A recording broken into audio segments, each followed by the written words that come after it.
Good afternoon, ladies and gentlemen, and we have arrived. We are bearing down at the end of Season 2 of Series E. It is Pringles week, it is Series E Finals week, and I am so excited to get into the action. For those of you who don't know me, my name is Jay, so I am your Series E host, and I'm so excited to be here to close out our final 2 days of action here in Season 2. Now, for those of you that are new, I just want to kind of break down how Series E works so you kind of understand what exactly is going on. Now, SeriesE is a professional Apex Legends open circuit that absolutely anyone can join. They brought me in. I am dog at Apex, and they still brought me in. So anybody can get in on it. We have 9 teams that have been drafted and signed by our 9 partner brands after making it through our open qualifiers. Now those players all make $750 a month salary, as well as compete weekly for points and prize money every Tuesday night against other open qualifier squads, and then every single Wednesday against the top pros from across North America and Europe. If you and your squad want to get in on the action, make sure to head over to matcherino.com/ESA for a shot at being a future SeriesE Pro. Now, I have a lot to break down for you guys. You'll notice typically don't have notes up here, but I brought a little something extra because I've got a lot of information I want to give to you folks at home here today as we get ready to close out the season. Now, first of all, I want to touch on last week's winners. It was Cheez-It Week last week, and it was a crazy run to the finish on both days of competition. Interestingly enough, Team Racer went into the final game of both Tuesday and Wednesday night with double-digit leads in the standings and lost. Team Intel was able to pull out the win on Tuesday's open night, grabbing another victory on the season. Strong performance from those boys, and they are closing out the season strong. Meanwhile, Na'Vi on Pro Night were able to take the win, even TSM not getting up there to the top of the standings, so congratulations to Na'Vi. Now, I do want to talk about our partner team standings. As I mentioned, it is the final week of the season, and these teams have been duking it out for those standing points all season. So I want to kind of break these ones down for you. Team Pringles still sitting at the top, a 102-point lead for them on our Mobile One leaderboard, and only 2 days of competition remaining. It is extremely unlikely that they will be unseated from that #1 spot. So Team Pringles coming into the final week looking really good.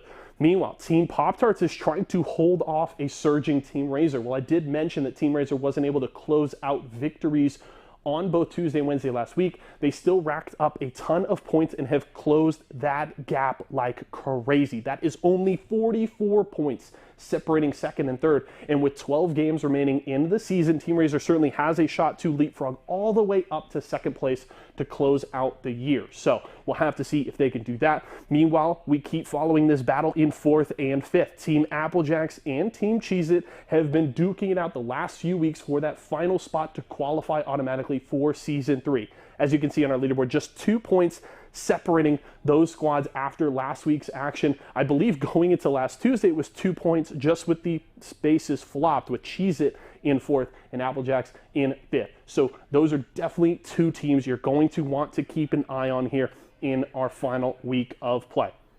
Now, talking about Season 3, we've got those 5 teams trying to compete to auto-qualify.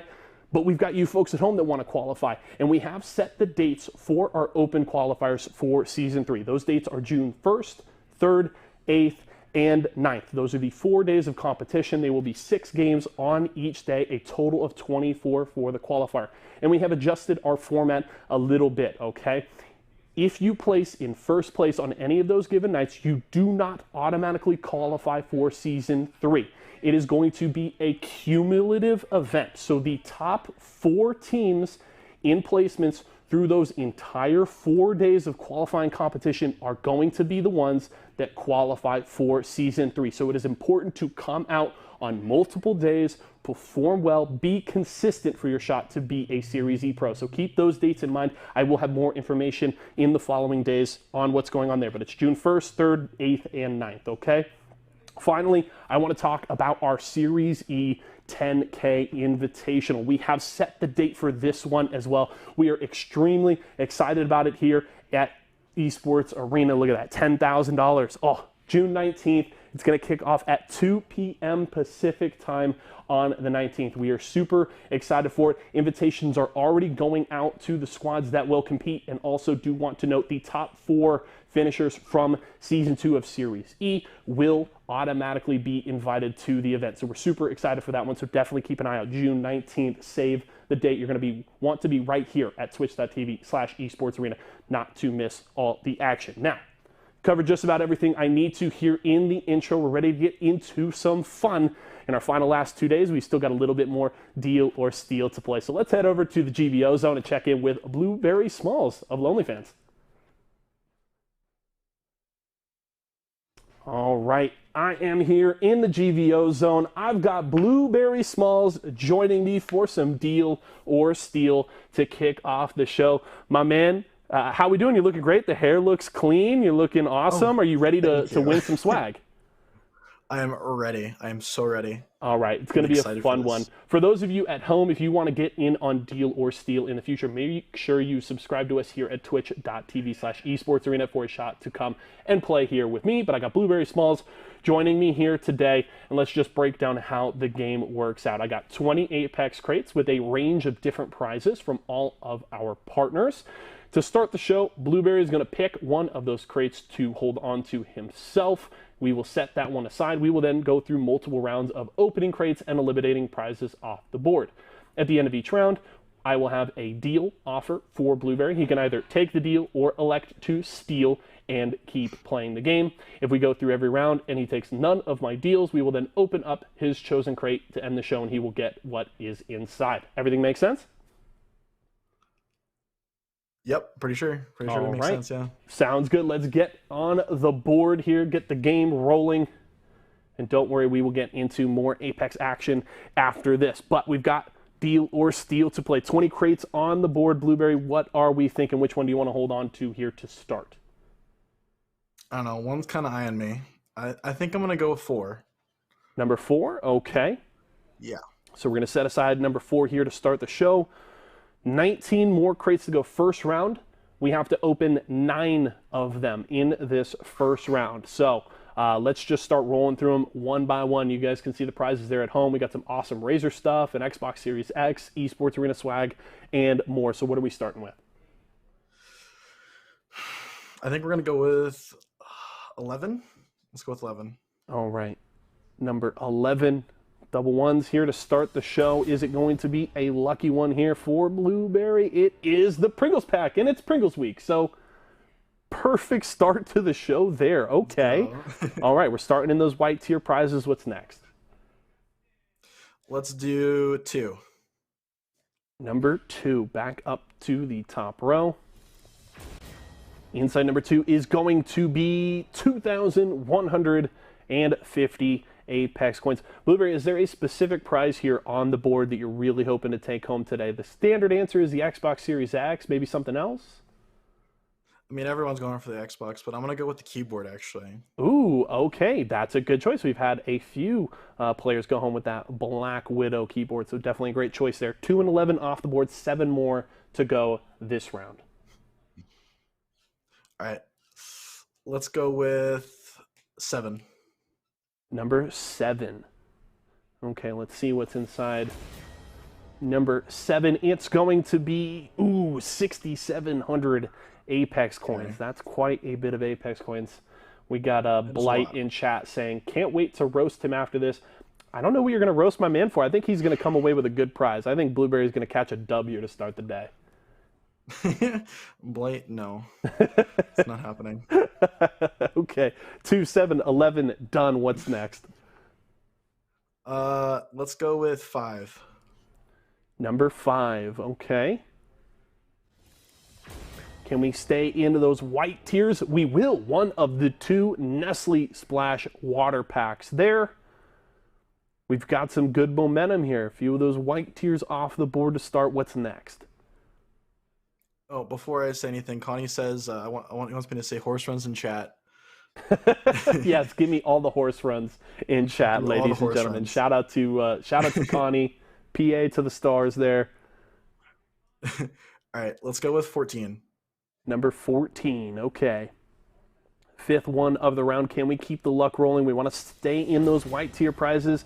And, we won't. That's the Razer Wireless Black Shark V2 Pro. And I'm going to tell you, that one stings. I had to, I got, and I'd say I got to wear one all over the weekend running a show, and they are very comfortable. So that's a great prize.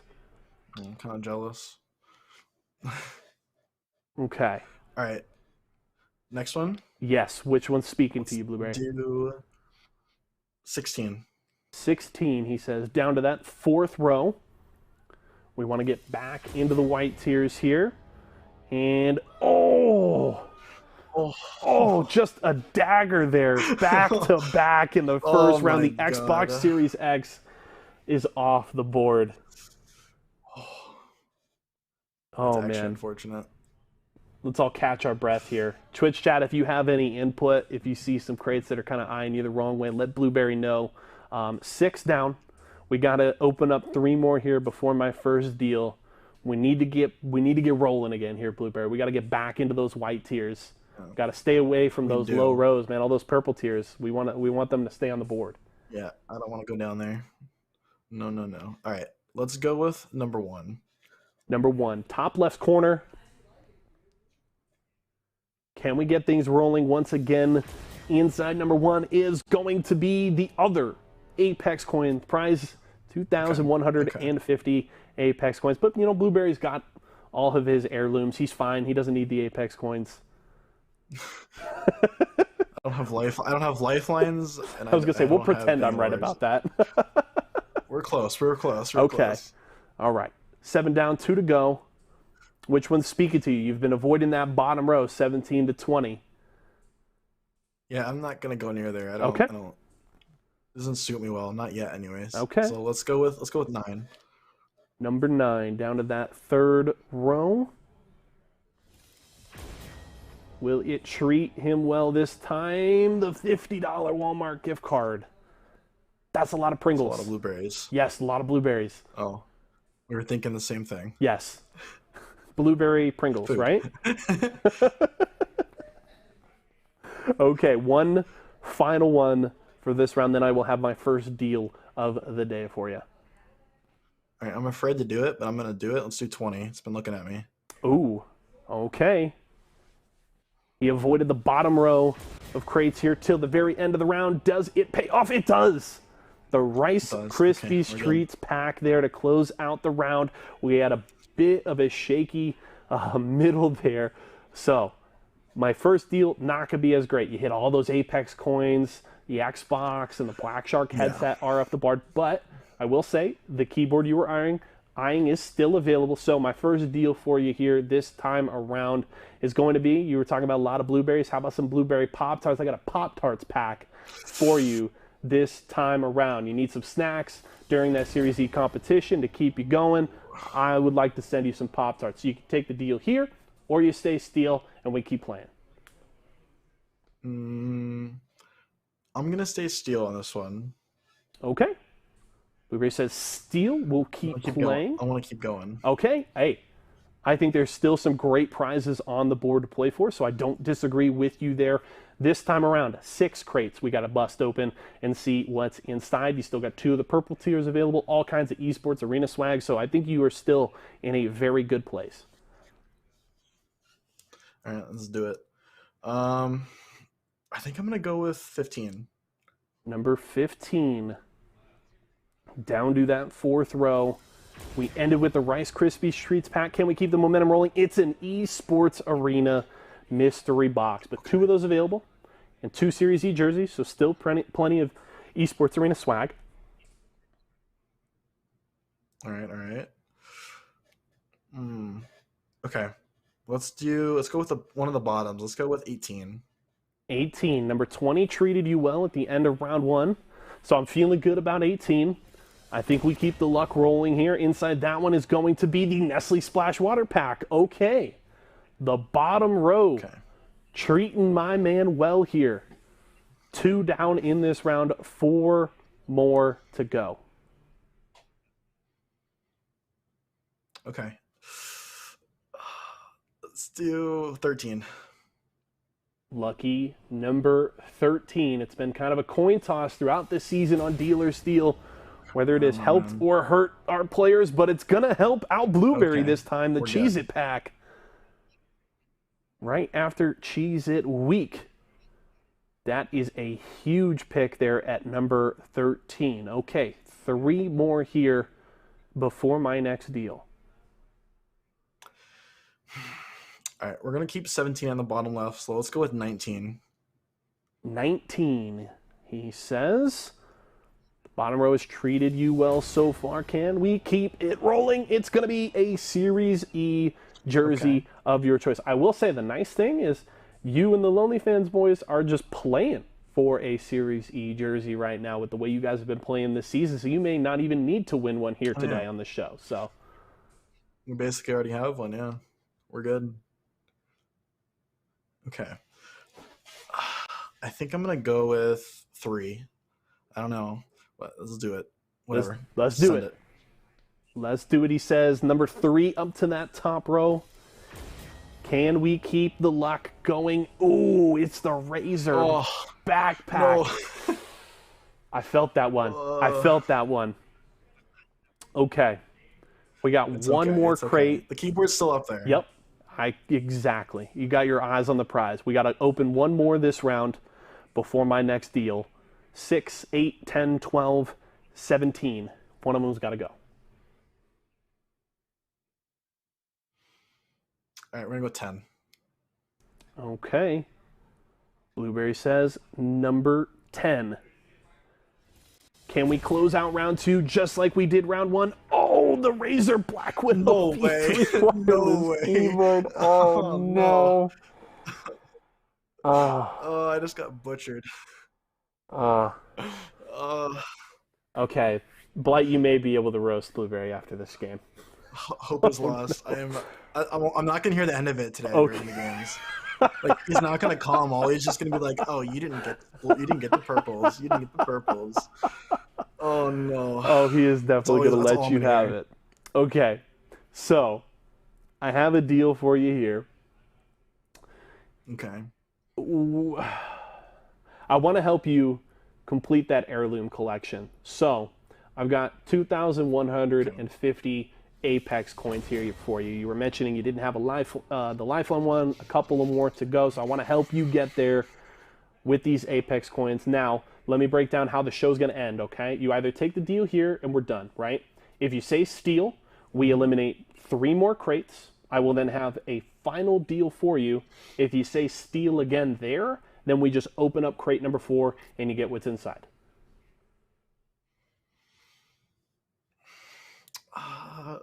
I kind of want to let chance up to it, so I'm going to say steal. Blueberry is feeling lucky. There's still some great prizes up on the board. In my opinion, you know, you win no matter what you go home with. We got all kinds of awesome prizes. So Blueberry says steal. We're going to keep playing. So 6, 8, 12, 17.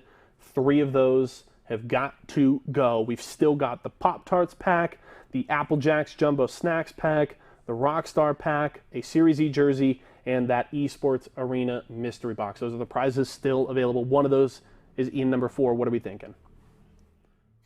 Let's do 8. Number 8.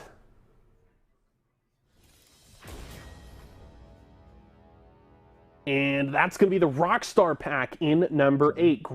Great way to start the third round here. Farmer Lucas asking in chat, so the Season 3 qualifiers are right at the beginning of June? Yes, they are. June 1st, 3rd, 8th, and 9th. A week from today. Yeah, I think. real close. It's going to be a quick turnaround. Hope you guys are ready. 6, 12, 17. 2 more to go, Blueberry. All right. We're going to keep 17 at the bottom, so let's go with 6. Okay. Number 6, he says. Inside that one is going to be, I'm keeping my fingers crossed. I want to keep that momentum rolling here, Blueberry. Oh, it's the Esports Arena mystery box. Okay. Okay, that's unfortunate, but it's okay. Are we going with 12 here? You were mentioning you want to keep 17 down there by itself? Just send it with 12. Okay, we're just going to rip the Band-Aid off here. What's inside crate number 12? It's the Apple Jacks Jumbo Snacks pack. So, we're in a very interesting place here to end the show. We've got that Pop-Tarts pack that I offered you in my first deal. We've got the Series E jersey up there that we both believe that you have already secured one of your own for next season. So, and I offered you some Apex coins. This time around, my final deal for you here It's going to be the Apex coins again. We're going back to 2,150 Apex coins. So you can take the Apex coins, try and go get you some more heirlooms. Or if you're like, hey, I'll take some Pop-Tarts or a jersey, you could say steal, and we crack open number 4 and see what is inside. Yeah, let's just go with deal. Let's do it. Deal? You're taking them home? Mm-hmm. All right. Blueberry says he's going to take the Apex coins there. That is our prize to end the show here. Thank you, Blueberry. Let's crack open just for giggles, see what was inside crate number 4 here. Was it the Pop-Tarts? Was it the jersey? It was the Pop-Tarts. Okay. It was the Pop-Tarts. Okay. You know what? I think it was a win either way. Blueberry going the distance here, taking my final deal. It was a pleasure to have you on today, my friend. Thank you so much for joining me. Thank you for having me. I did get butchered, but it is okay. Hey, you did great. It was a fun time. Best of luck to you and the boys here on your final open night of the season, and we'll definitely be keeping an eye out for you come season 3, huh? I hope so.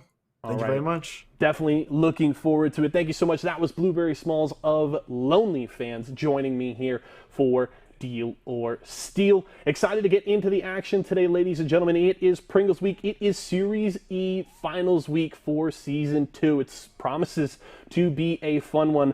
I'm just gonna crack open these barbecue Pringles and throw down on these, but you folks can enjoy the start of the show. 6 games ahead of you here. Let's get into it. Series E. Series E. Series E. Apex Legends. Apex Legends. Series E. Series E. Apex Legends. Series E Apex Legends starts right now.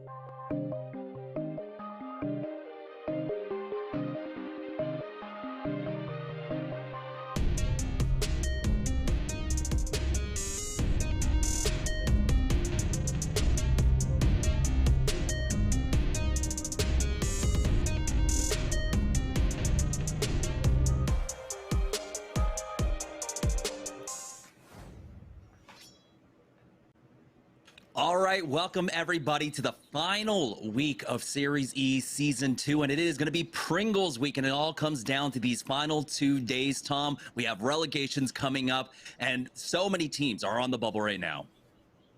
No doubt about it, and yeah, Blu-ray Smalls hang in there during Deal or Steal. That was a tough break right there, and you know, I think taking the coins was a pretty smart decision, but right now it's all about what teams are going to be getting in to what's happening for Season 3, because it's a tough spot to be in for teams like Team Intel, who have to pop off with a huge back-to-back, virtually 2 first places here is what Team Intel is going to need. And then a team like Applejacks and Team Cheez-It, they're duking out with just a handful of kills and placement points that's going to separate them between either going through relegations or actually making it into Season 3.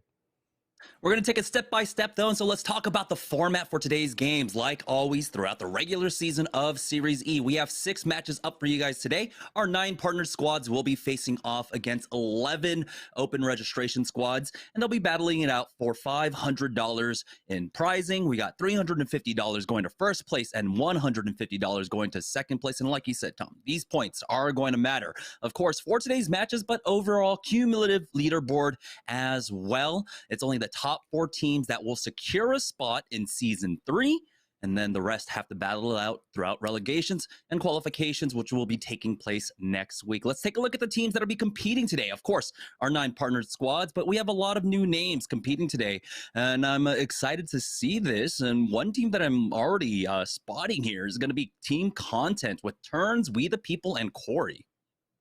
Yeah, you have 2 Brains, 1 Controller. We obviously have Lonely Fans there. Just saw Blueberry playing Deal or Steal. I'm kind of looking out for Team XO2. This is another one of these teams that's been impressing us, kind of newer here to Series E, but also keep an eye out on the partner teams, obviously, too. But, you know, Team Nestle Splash, Team Rice Krispie Treats, even though they're kind of sitting at the bottom of the leaderboard, I really feel like since this is the last week, especially with the ALGS Global Championships coming up and all these teams getting ready, that everybody's going to be giving it their best foot forward here. It's going to be their A game today, and that's why we see so many teams, right? But it's going to be interesting to see how everybody plays, because it's going to be most likely a slower pace. A lot of times on our open day, we have very fast-paced games, but today I feel like after looking at these teams, it's going to be much more structured. Yeah, let's go ahead and take a look at the cumulative leaderboard whenever we get the chance, just so we can kind of set the stage. Like we said, it's the final week of Series E Season 2, and this is what we're talking about right there. Team Applejacks are on the bubble, and there's a 2-point difference between them and Team Cheez-It, but we saw last week, Team Intel were able to close the gap. They were down about 80 points to Team Applejacks. They made up about 30.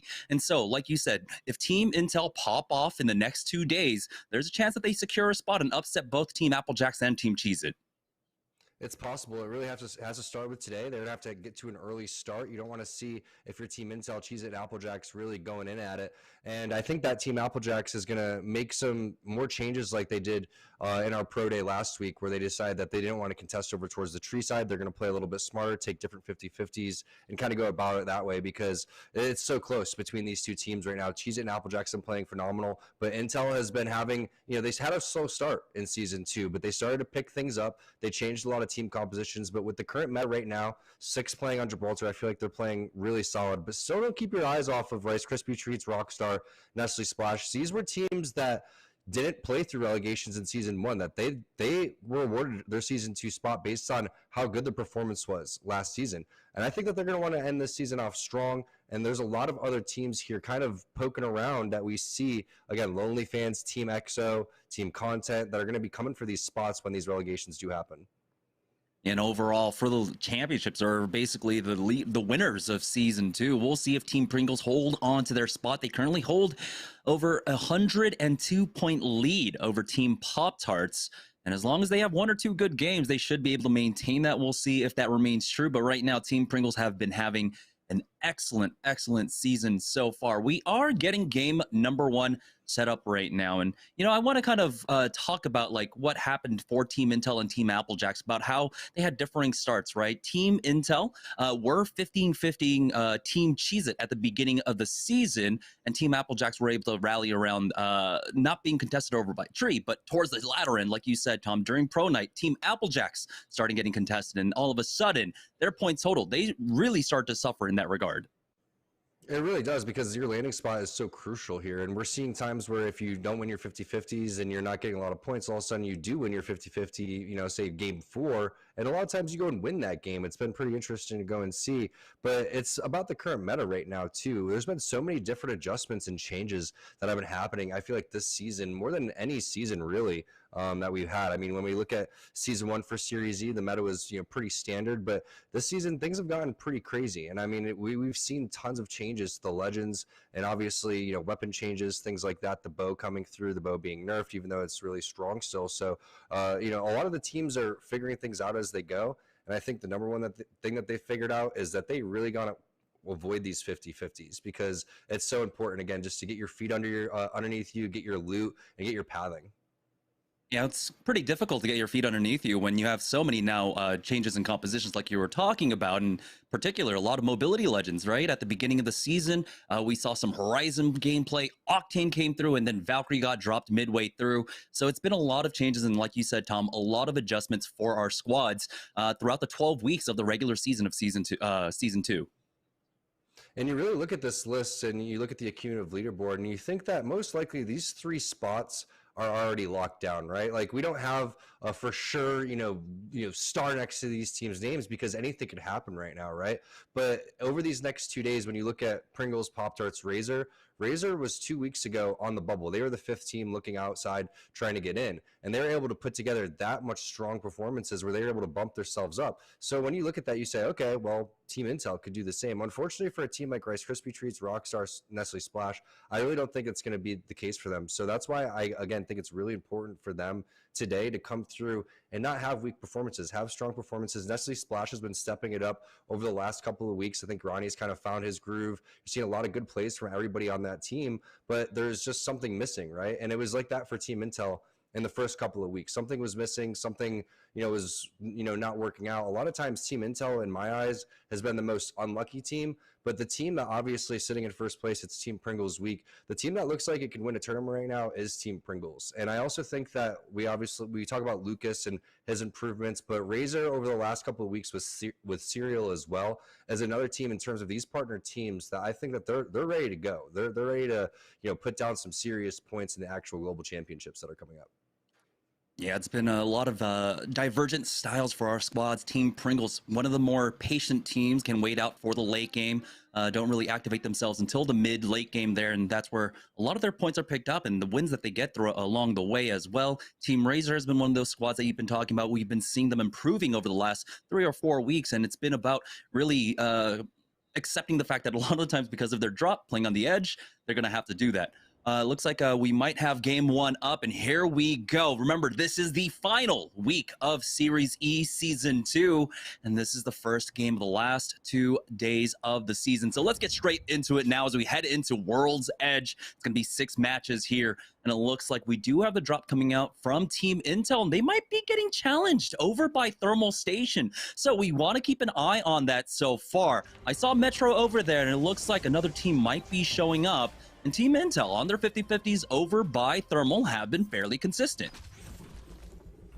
Starting things off with Pringles, though, right now, it does seem like Panders is going to get into a little bit of scuffle over towards the side. So they do have some sort of contesting happening. And you see Pop-Tarts is over towards Geyser, and they're going to be finding some fights as well. But yeah, you're right. Team Intel is going to get tested on the Thermal Station side.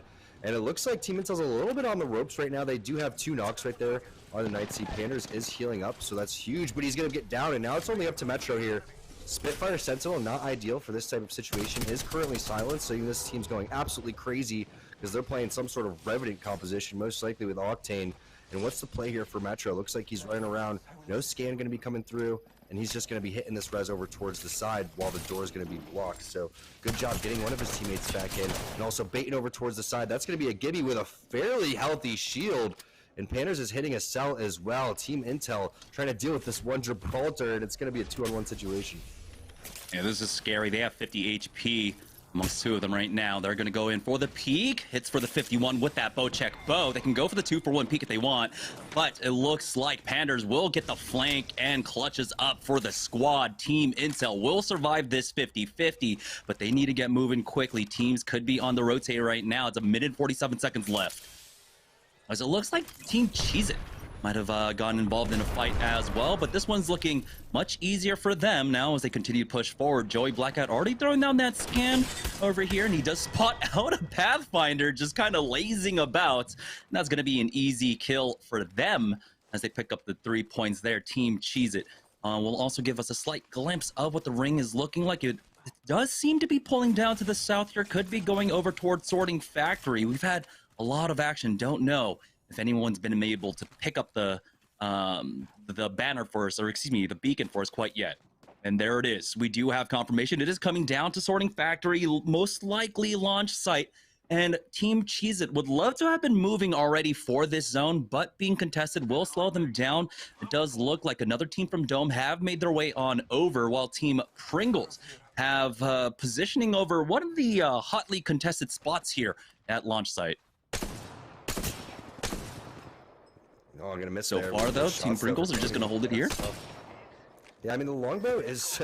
that's why people really don't use the longbow in these type of situations. If he had the scout there, I highly doubt he's going to even miss a shot. Those were very easily lined up shots there as Team Pop-Tarts finds themselves in a fight over towards No Name. We actually see Team Pop-Tarts fight here fairly often, but this is third-party central right now, being in the middle of the map. Teams do have to rotate over down towards the south, but Lucas takes an off angle, and that's something that you want to kind of cue towards, but they feel like they have the advantage in this fight, and they wanted to go and push that, so that's why Lucas is going to go advance. But everybody doing a good job of taking angles when they need to. Malice comes through with the R9 and gets a knock, so we'll see what the recovery is going to be here for Team Pop-Tarts. It could be a bail. This fight's been lasting for quite some time now, and that's what it seems to be. I mean, Impulse probably wants to pop his Beast of the Hunt while he has the opportunity to, but it just doesn't seem to be the case, as we do have Team Rockstar getting busy over here as well with the third party, and this is what we were anticipating. So I do like the opportunity for Team Pop Tarts to potentially get back into this one. You can see them on the outskirts trying to play on the player outlines, knowing that there's going to be more players coming around, and you can see the flank coming through. Lucas just comes in with the finish right there onto the Gibby, and they're trying to get back into this one. Yeah, they saw the knock at least on the other side for Rockstar, bringing this down to a 2v2. Always Senpai trying to play from below, but he's getting full-on pushed right now as the first knock comes out. Triangle going down, and we'll see if Impulse can finish this one off. He trades. Lucas needs to show up here. It's down to the 1v1 as he needs to try and push this Gibraltar here. Do not give him any time to heal up. The dome is down as well, and without a scan, it's going to be difficult for Lucas here to just try and push in. Does get a bat at the very least, and we'll be able to heal that one up, but there's so much time being spent here on this fight. Gets through the arm shield, hits for Flesh, now pulls out that wingman to try and finish him off. Hits for the 38, and oh no, Lucas is down to one shot here. The arm shield up once again for that Gibraltar as Lucas is trying his best to play around the timing, and he gets the win, but the third party is here. Nestle Splash show up to finish that one off. Dude, how long does it take for Gibraltar's shield to come back? That thing was like instantly. Lucas is over here putting in all these shots. The Gibraltar just doesn't die. You're hitting for 21 on the wingman. I mean, Gibraltar's just so strong in these situations that's even crazy that Lucas is able to win that one. But good job by Nestle Splash. And we knew that fight was going to take a very long time, that there was going to be three or four parties that are going to be involved. And the teams that are playing the edge are going to love what they see right now. About 6 or 7 death boxes to work with for Nestle Splash, and they're going to have any type of loot that they want leaving here. And it's nice to see them all together as 3 collapsing on a fight, because every time that they're in fights, I feel like they've been one of the teams that are constantly getting third partied. So it seems like they're taking their time, they're looting up and coming in at the right time right there. Yeah, there's a huge benefit for them, as well as it looks like they will be able to pick up the beacon while this zone will end right here on the edge. Of course, ring number 2 doesn't do too much damage, so if they want to, they can just camp around here and pick up the next ring info, which they might do. Team Pringles not move around much, as they do have this position at launch site held down. Would be joining on board with Team Intel, who are now making their way around. Of course, they're 50-50, slowing down their rotation, so they are just committing to the edge here, trying to find some squads out on the side. They already have 3 kill points. They would love to find more, and there is a team inside Harvester right now, Tom. If I'm Intel, I kind of do like the 50-50 over towards Thermal side, because if you're able to win that every single time, you're looking at 18 points, but at the same time, like you said, it does slow down your rotation. So it depends on how fast they're going to be able to win those fights, but I like the situation right here. Having your back should be cleared towards that choke. It'd be interesting to see if anyone does a late retreat into Thermal rotation. You can see all the actions directly in front of them, so they can kind of play this how they want to. A couple different teams in the area, they're hoping that they would actually fight. But while you're doing that, you have to still check your back for any things that crazy happens over here towards the choke area. So this is a good position for Intel to be in. Unfortunately for them, I don't think any of them have a sniper rifle. Maybe 6 does, but that's what you're going to need to have some sort of pick potential here. Well, it looks like 2 brains, 1 controller in a fight now, but they're going to opt out of this one, which is the power of the Valkyrie. Not just rotations, but being able to get out of a bad fight real quick. Stuck on the low ground with the Arcstars coming in, they decide to just cut off this squad and play from a better angle, making their way over towards Sorting Factory now. You can see why Team Intel were a little bit more hesitant to try and take that push, even though they saw Rez going down, but 2 brains, 1 controller catch themselves right in the middle of fire, but Tech will be able to secure a spot inside Sorting Factory, which should be safe for them to heal up and just recover here for now. Valkyrie is just so much fun. I feel like if every legend is going to have utility like Valkyrie, or just, you know, they're going to continue to make these strong type of legends, Apex is going to get absolutely ridiculous. But this is ridiculous. The team is going to continue to push over towards 2 brains, 1 controller. This looks like just a 2-man Razor squad, but it looks like a third party over towards the side. So unfortunately for Razor, it doesn't seem like they have their full team. But it doesn't really matter. I mean, we've seen Serial take on 3v1s against some of the best teams, so I feel like they're still pretty confident here with their purple armor and their position that they're going to go and push it over towards this bubble. But Serial eats a lot of damage. That's about 170 over towards the side. That's going to be a battery for him. And then Hakula is going to sit there and watch. But the other team is scared. You can see player outlines that they're not necessarily scared, but more or less worried and aware of the potential of a third party coming through. So they do back off, and Team Razor is going to own this building temporarily. But is that a Watson fence? Okay, things are getting interesting. Yeah, 2 brains, 1 controller playing with the Watson right now. And this is the importance of Team Razor posturing like they are a full 3. If 2 brains, 1 controller knew that this was just a 2-man, they would have turned around. If they played like they were a two-man. They would have just turned around on them, but instead Team Razor take the aggression to them and just make it seem like they're a full three with the confidence that they're playing with right now.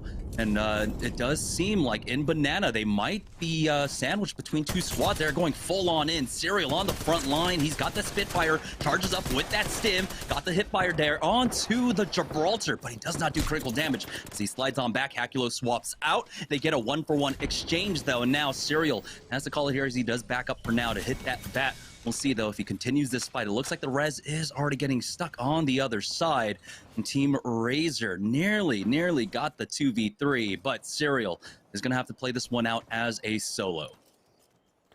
Tough situation because Serial put on so much pressure right there, and we're gonna have our first Tomcat Rat over here of the game. But I love the grenade, the thermite that he threw behind the Gibraltar, so the Gibraltar couldn't really retreat and was forced in directly towards where him and Hakulo were. Unfortunately, this is Gibraltar. He's just going to eat a ton of damage as the tank. And now Team Cheese It, we're on board with them over towards the high ground. And we've seen this high ground choke. Nice shots coming in from Prodigy Aces. 100 damage onto the purple armor.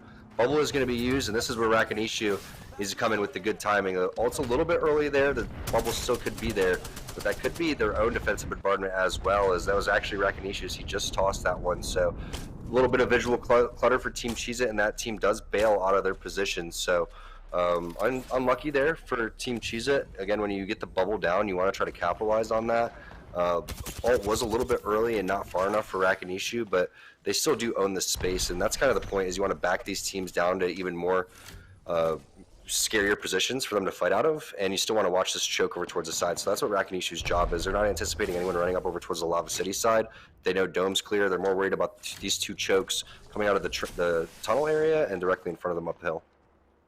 And for Team Cheez It, this is an area that they are very proficient of playing out of. A number of times they've been contested and have their rotation slowed down to get into launch. And so they know how to own this area and really play off of it. And they are owning a lot of the real estate here. We do see, of course, that ring continuing to pull away from them. It will be going over to launch, but like you said, Tom, they've alleviated a lot of the pressure. They'll have more options when it comes to rotations and make it much easier because they're not running that Valkyrie. It's not going to be, you know, just take to the skies and go wherever you want. You are limited to the distance that the Octane jump pad affords you, which is still quite a bit, like 200 meters or so. But owning all this real estate allows them to just really play with less pressure. They have their first early 3 kills as well from the early 50-50. So playing for the late game is definitely what they want to do here.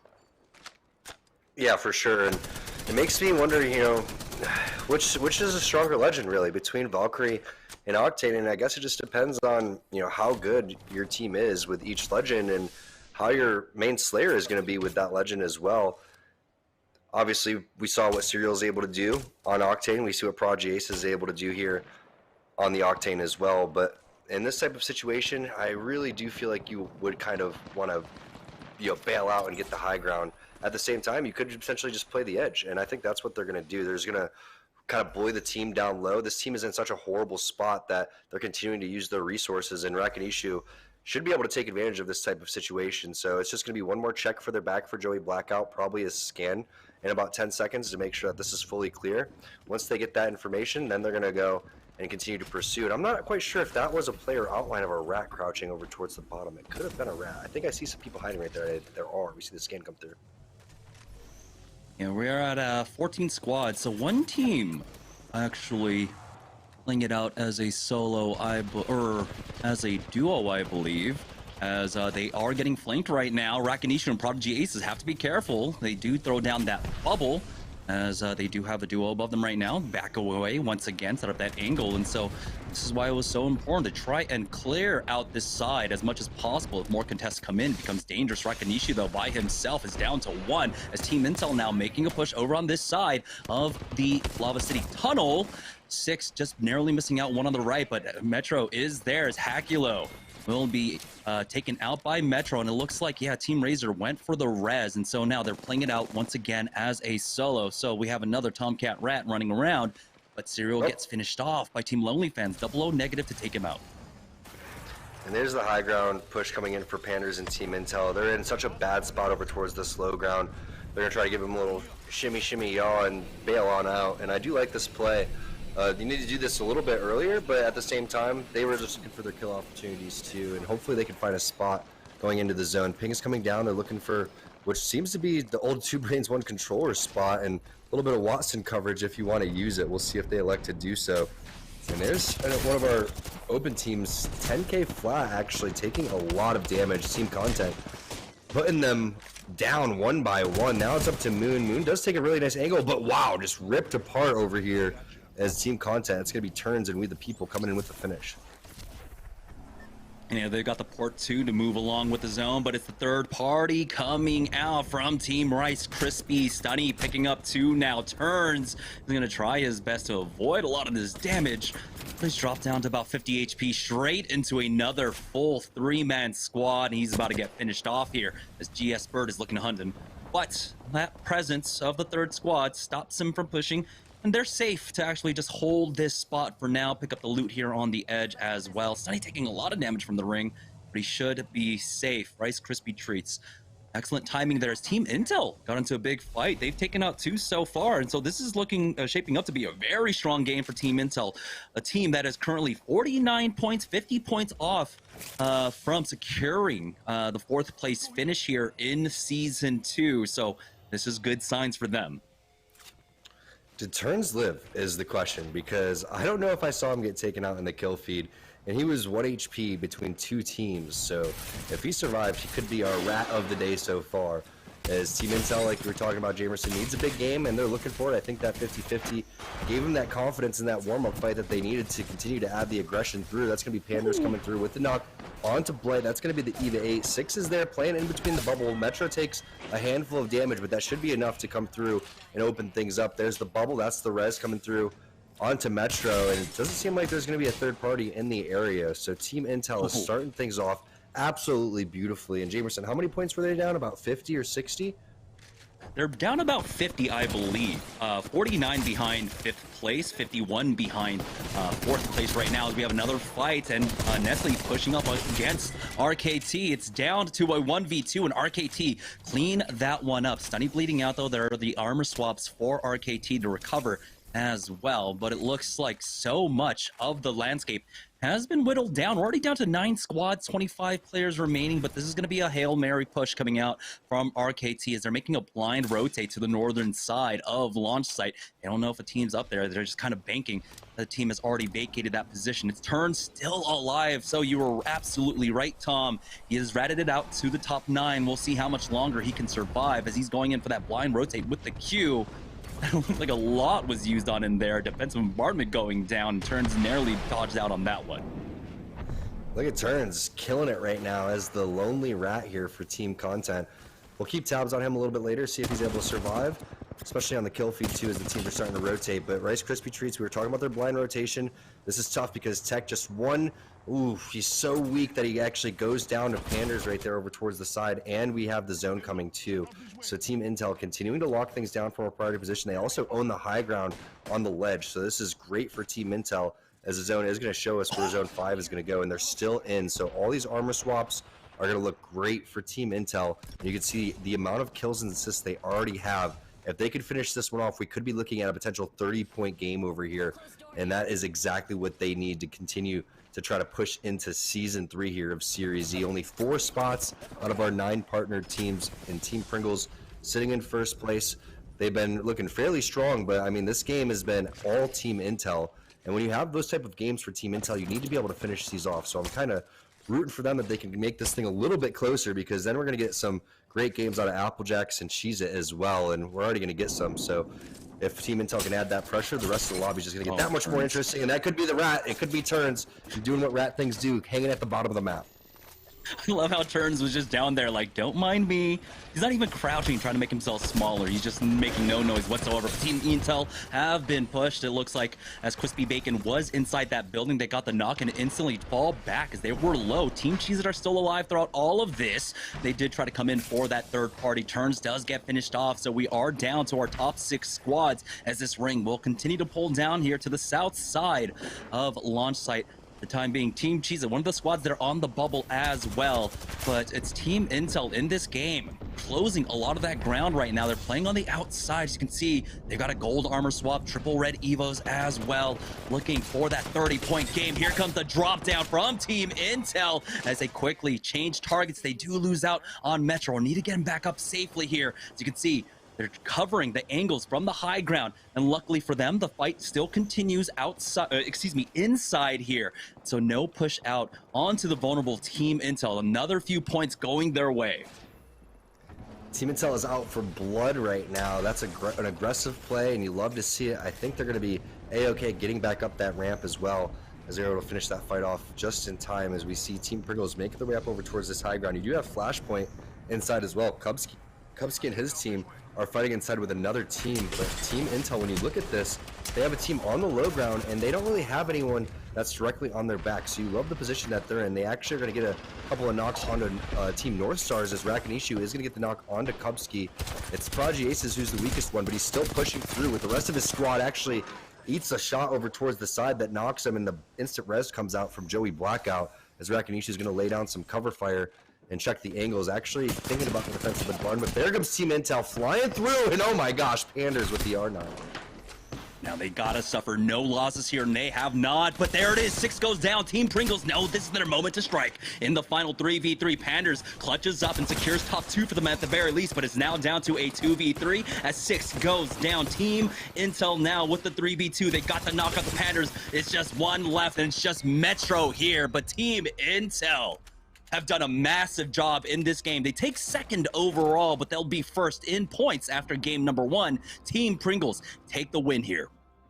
It's just a small mishap at the end for Team Intel. I mean, again, great game for them, but 6 knew that they were steamrolling that fight. They've been backing off after the first knock for the last maybe 2 or 3 minutes over towards that last zone. It looked like they were trying to do the same thing, but 6 wanted to continue to full send on that fight. I don't think everyone was on the same page. Once they were, you saw how fast they were able actually to finish that off. But once 6 is already down, he's not able to get that armor swap. And if that is Team Pringles coming through for that cleanup, Team Pringles is sitting in first place for a reason, and they come through and take game number 1.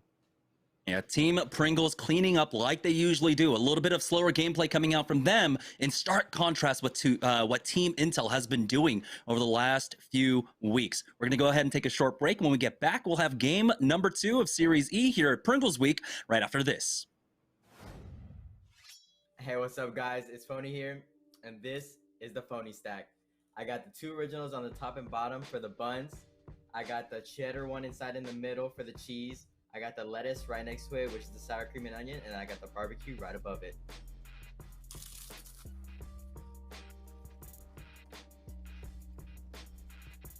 The Phony Stack was amazing. They should make this into a flavor, because the combination with all 4 of these combined is better than all of them by themselves, and that's just facts.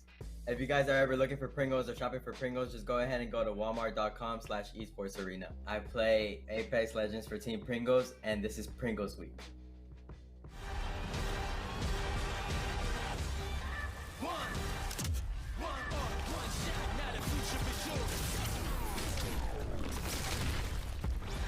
Versus coming daily under pressure. Working on the plot and the scheme. The true side trademark is at the edge of your dreams. Yeah. One shot, now the future is yours.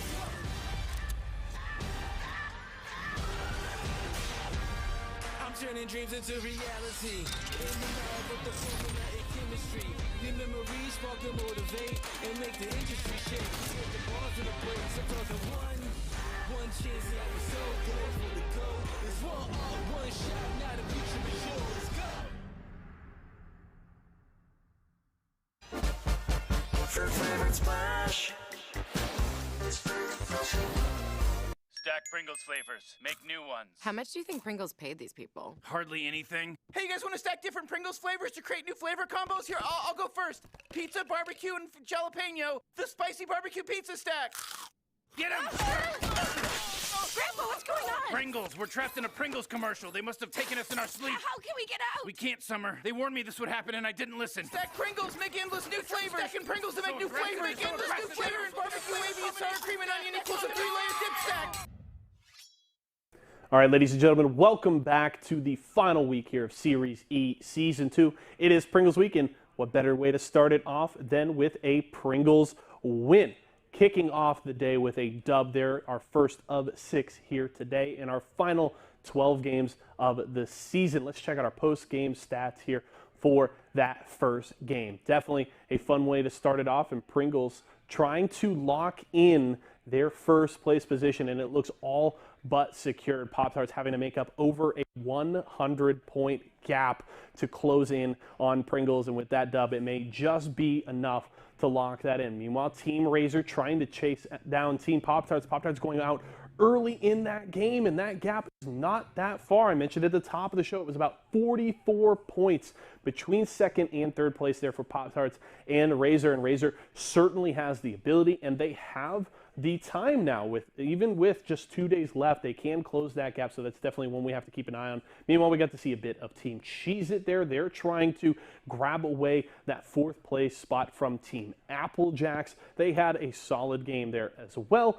getting some kills. We got to see some action from them, so definitely a lot of stories to keep track on, as we'll just have those stats here in a moment for you folks. But definitely, I want to hear from you guys in Twitch chat. All these storylines to follow. Are you taking Team Cheez-Its or Applejacks for that fourth place spot? Do you think that Team Razor can catch up to Team Pop-Tarts and take away second place? It doesn't seem like anybody will catch Team Pringles with the way they just consistently show up week after week after week, but can there be some changes in that second to fifth place span? Let me know what you guys are thinking there in Twitch chat. It's going to be a fun day of action to continue to follow here as Pringles week continues. We'll have our post-game stats here for you guys a little later in the show, but we're going to head to a quick break as we get ready for game number 2. Hey, what's up, guys? It's Presley, and this is the Presley Pringle stack. Boom. Pizza on the bottom, pizza on the top, sweet and spicy barbecue somewhere in the middle, and then you also take the fire roasted jalapeno for that little extra tang. So let's go ahead and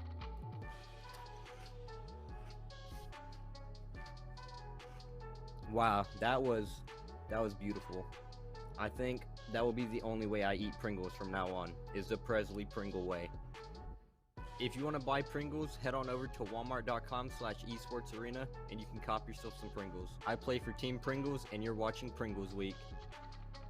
Imagine you love frosting and filling. I do love frosting and filling. Oh, well, imagine if there was a way to enjoy that delicious goodness anywhere, anytime, out of the toaster, out of the box, out of one of those baggy thingies, with nothing but a thin layer of foil between you and... Pasta. Yes, Curtis. This is a commercial about pasta. I love it. Frosting and filling for your pasta. I like pesto. I wasn't born in the spotlight. Nah. Had to grind and shine like a star on a hot night. And something about the struggle now resides in my muscles. And every trial and trouble helped to hang my hustle. Real rock stars don't chase the spotlight. It chases them. Hey, what's going on, guys? It's Phony here, and today I'm going to be trying the sour cream and onions Pringles. Personally, this one's my favorite, considering not only does it taste really good, but it's one of the most popular ones out of the regular ones, which are original, barbecue, and cheddar. And I like this one the most just because it gives me that tanginess that I like. If you guys are ever looking for Pringles or shopping for Pringles, just go ahead and go to walmart.com/esportsarena. I play Apex Legends for Team Pringles, and this is Pringles Week.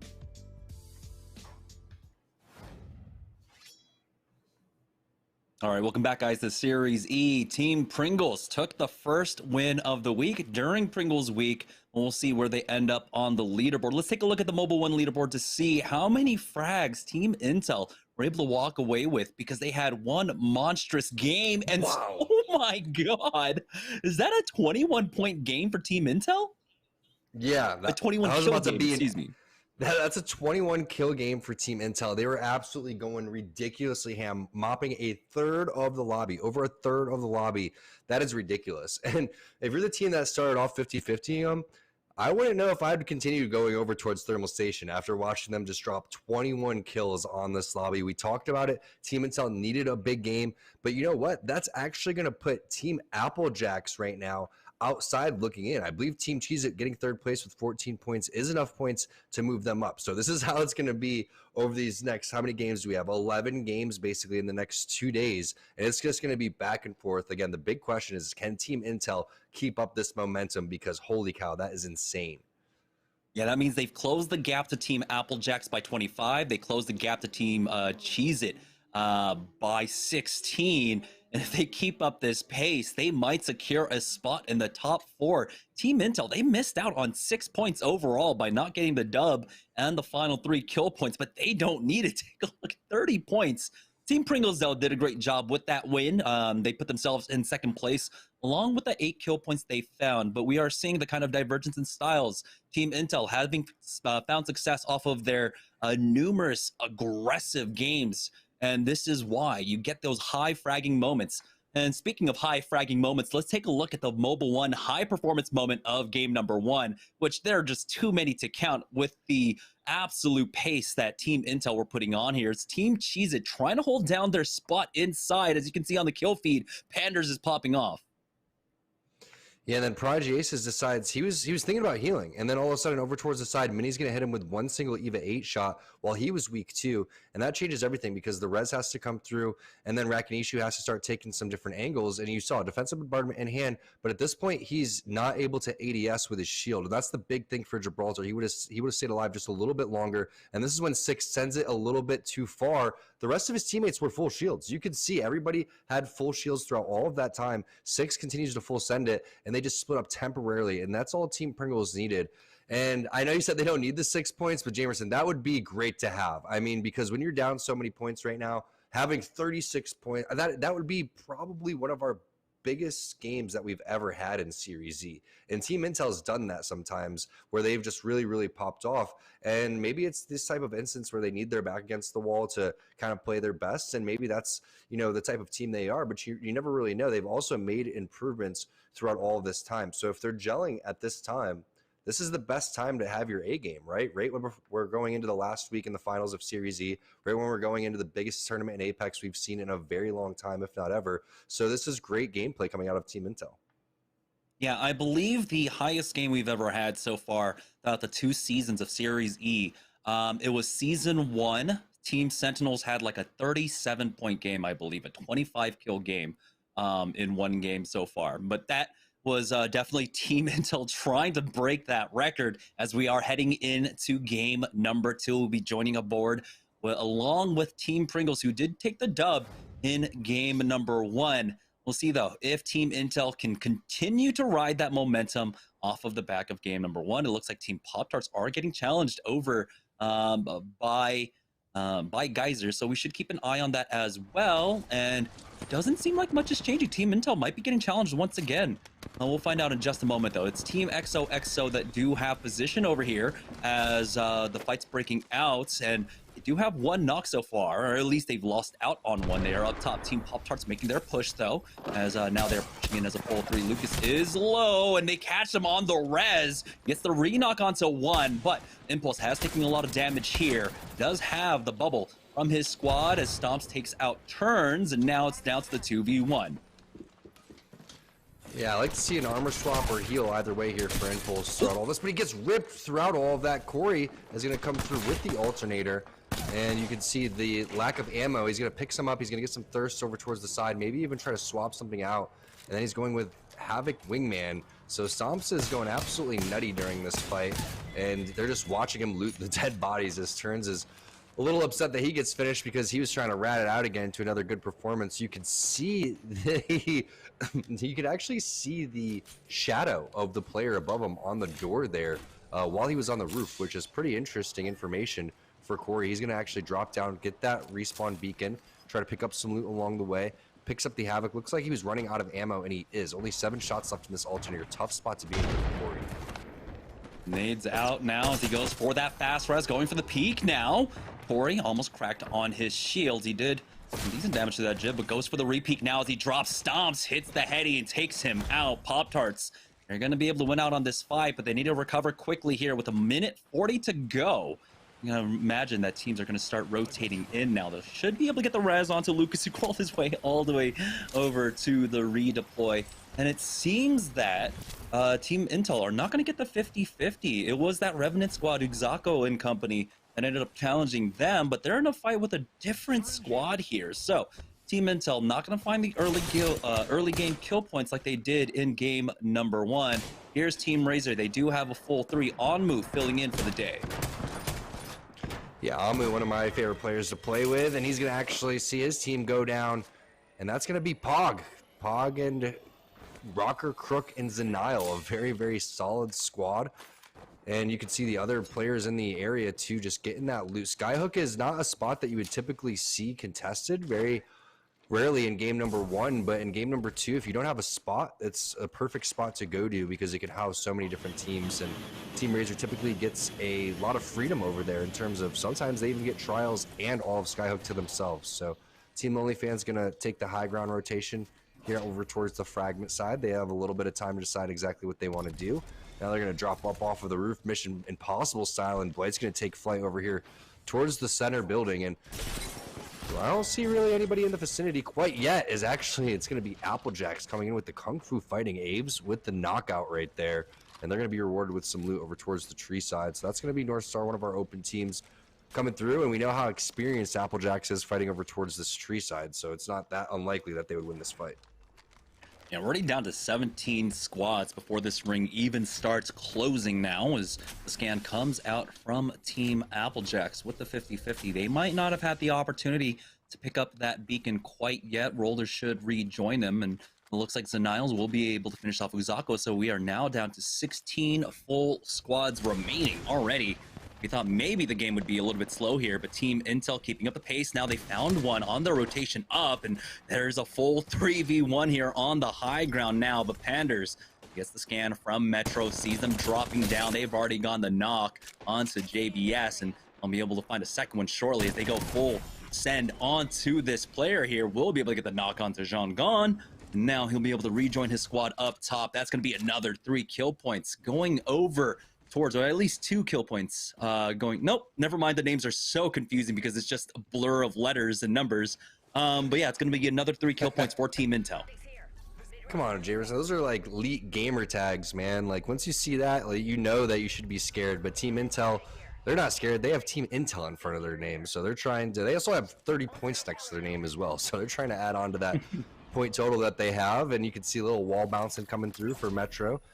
And I'm curious to see why that team came over towards that side. It could have been an unorthodox rotation, or Intel could have been hunting them the entire time that they were over towards that thermal station side. And it looks like they're going to be playing the edge over here, looking for any teams that are coming over towards on top of the train tracks. And right now, I don't think Metro sees anybody, but he does see potential of players that were in front of him because he is playing Bloodhound and he's waiting for his scan to come back any second now. And once that happens, they'll advance for a little bit further, scan over towards that side, and then decide if they want to go and take that fight. So nice job by Team Intel, continuing where they started in game number 1. It's going to be difficult for them to keep that momentum up, though, because at this point, the ring is starting to pull more central. In the last game, we saw how hard it pulled down to the south towards launch. Team Intel were able to try and play the northern side where a lot of the funnel was happening. But this time around, the south side is going to be a little bit scarce. We'll see. They find the proper rotation to find the frags that they want, as it looks like it might be coming up on a squad very shortly. Up here on the northern side of the map, though, over at Skyhook, it looks like we still have a fight. Team Pog got a team pinned down. Moon is the first one to go down on the other side as the Nile is looking for more. He's got the backup of Crook, and they will be able to finish off this squad. We're now down to 14 teams. Team Pog with at least 4 kills to their name now. Pog starting to heat up over here towards the Skyhook side. That's 2 solid teams back-to-back that they're taking out. But not only that, they're doing it fairly clean. You're not seeing any mishaps. Everyone's fighting together. The shots are looking really good. Zenile's taking some really good angles and has some solid tracking. And now more pings coming down. I mean, it's really weird that the action is happening on this side of the map instead of more central like you were talking about. But I do think that teams switched up their landing spots from game number 1 to game number 2, and this is why things are popping off over towards here. And So now take some shots over towards the side by the team that's sitting in the train tracks. And Cook's like, no, that's what my teammate's going. You can't do that. But all right, I'll give you respect now. Okay, 100 damage. I'll back off. Hit the battery. Everyone doing a great job baiting and switching as we switch between each player. You can see once they take that, armor damage, they're going to fall back, hit the battery. Then one person's going to come right back, switch, and then that's how you do that. So great job by Pog right now, using all of their resources. But the other team's putting up a pretty solid fight as well. Amazing shots there coming in from Rocker.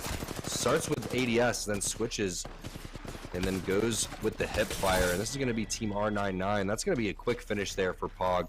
And you can see, again, Jamerson, just look at their shields. They refuse to take more than 100 damage each. They're going to fall back and hit batteries. That's why batteries are so important in these fights instead of cells. And now that you know that there's nobody in the vicinity, that's when you go and hit your slow heals and get back into this one. So Pog with flawless execution in those team fights. It was great watching them walk them back. You saw slowly forcing them back into an angle they could really fight off of here. Now they are the kill leaders. They have at least 6 kills to their name, might have more.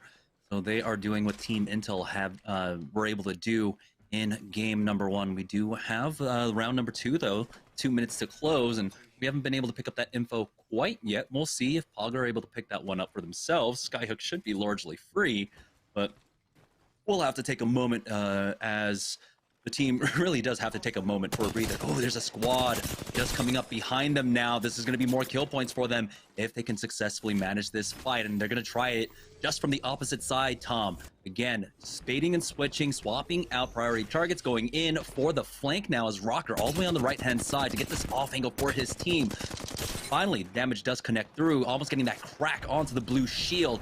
Putting on the pressure, now they've got the jump pad as well. Rocker's going to go ahead and full send it into that one. Think's a little bit more cautious of that as they do have the full roof and it's multiple showing up at this point. Now Rocker will get another angle now, swapping off from the right all the way to the left here, has someone above him dropping down now. Beautiful scan out from Zaniles as well, giving him that information.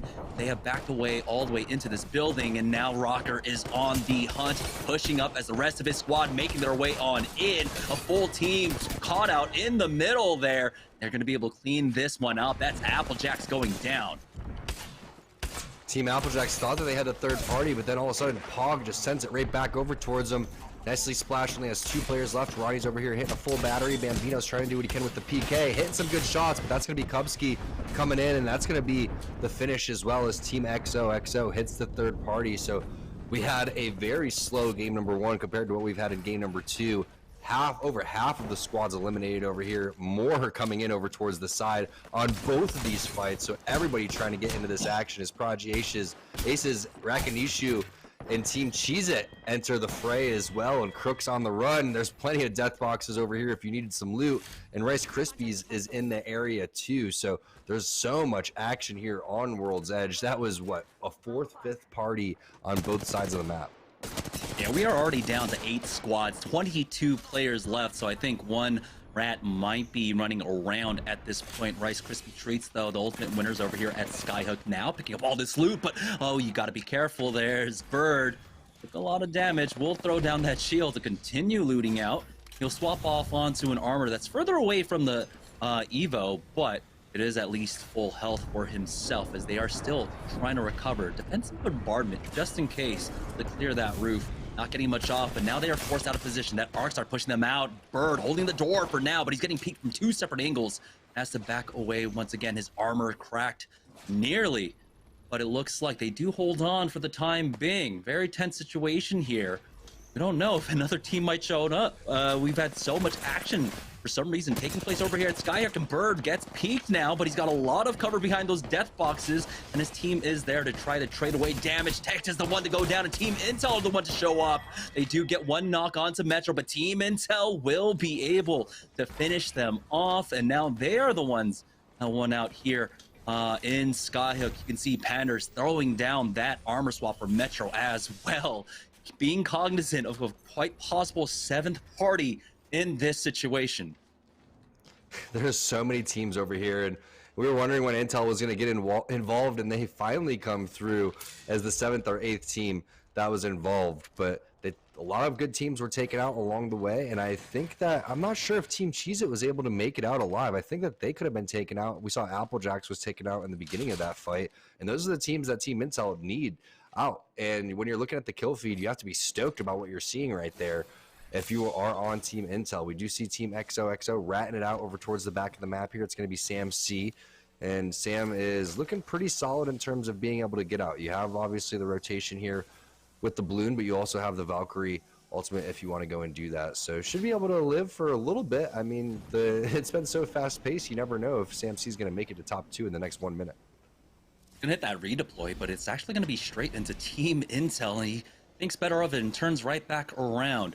This is, of course, still fairly early on in the game, so he's not taking too much damage. You can see the ring pulling away now. Team Pop-Tarts already in position over here by survey camp, and they do have the eastern side held down, so that affords them all these high ground angles to play off of. Here's Team Intel, though, starting to make their way on in. They've got a full squad ahead of them, excuse me, above them as Panders.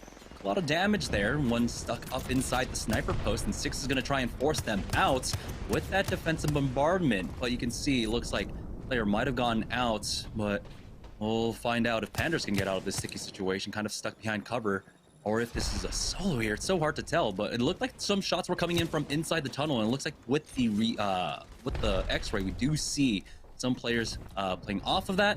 And so Team Intel are just going to back away from now. They still have another 40 seconds left to go, and they don't have the full commit onto this. As you can see, they have multiple ways to get into the next zone, and multiple spots to play off of that they don't have to funnel into one position.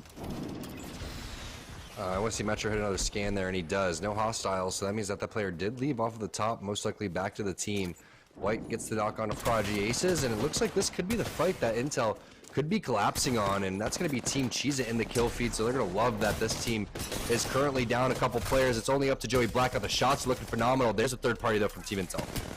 And Team Intel will be able to clean that one up, and they take out Rakanishu, the last member alive, I believe, for Team Cheez-It. Six taking a lot of damage. He's getting a hit up from the side. Joey Blackout, once again, is the bane to Six's existence. Here's Team Pringles to show up for the third party. We're down to 4 squads, 10 players remaining. I believe the Rat is still alive, but Phony doesn't have the backup of his squad. And so Team Intel will live to fight another day, unless the Presley finds another knock here, but it looks like Team Intel will be able to full recover. It's gonna come down to a 3v3v3v1 in this final endgame. Team Pringles, Team Intel, with Sam C, I believe, still alive as the Rats. Well, we don't know who the third team is. I believe it's Team Pop-Tarts, actually, that are still on the eastern edge.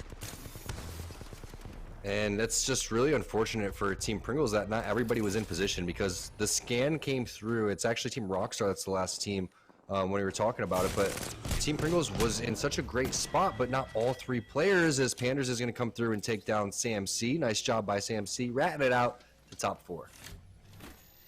Now it is the final 3v3 as the ring pulls down to the south of this tunnel. Team Intel will have a lot of cover to play off of. If they want to, they can try and swing over to the other side, but I imagine they're going to want to play here instead. We'll have a lot more cover to work off of. All of these train track wreckage for themselves as Team Pringles. They're trying to hold a lot of this ground here. As you can see, it's actually Team Rockstar that are playing out of survey camp currently. And so with this final 2 rings, it should slow down a bit. It is the 3v3. No teams are really going to be forced to engage quite yet. So we're going to have a nice 4 or 5 minutes while the teams try to approach these fights. But you know what's going to be crazy, Jamerson? If Intel wins this game, we're looking at them drop 50 points in 2 games. And they were down 50 points. So this could be Team Intel making this just the most ridiculous race we've ever seen, where there's going to be 3 teams basically fighting it out for 1 spot. But you know, if Intel keeps up this pace, they're winning SeriesE. They're taking the #1 spot from Team Pringles. Okay, so let's make sure that, you know, someone shuts them down here, because they are looking so good. But it's not that surprising that the teams that are sitting at the top of the leaderboard are kind of the teams that are showing up in the final zones here. Is unorthodoxly enough, and strangely enough, they're going to dip out and elect to not play that little train card that you're talking about, and they're going to go over towards the outside instead. And Cheese Fries, I thought he was hit with something, but I think it was just a little bit of a missile barrage. And there's the push coming in for Team Intel. They've actually put themselves in between both teams, but if they could keep their back safe and play some cover in front of them, maybe just maybe Team Rockstar will get a little too aggressive.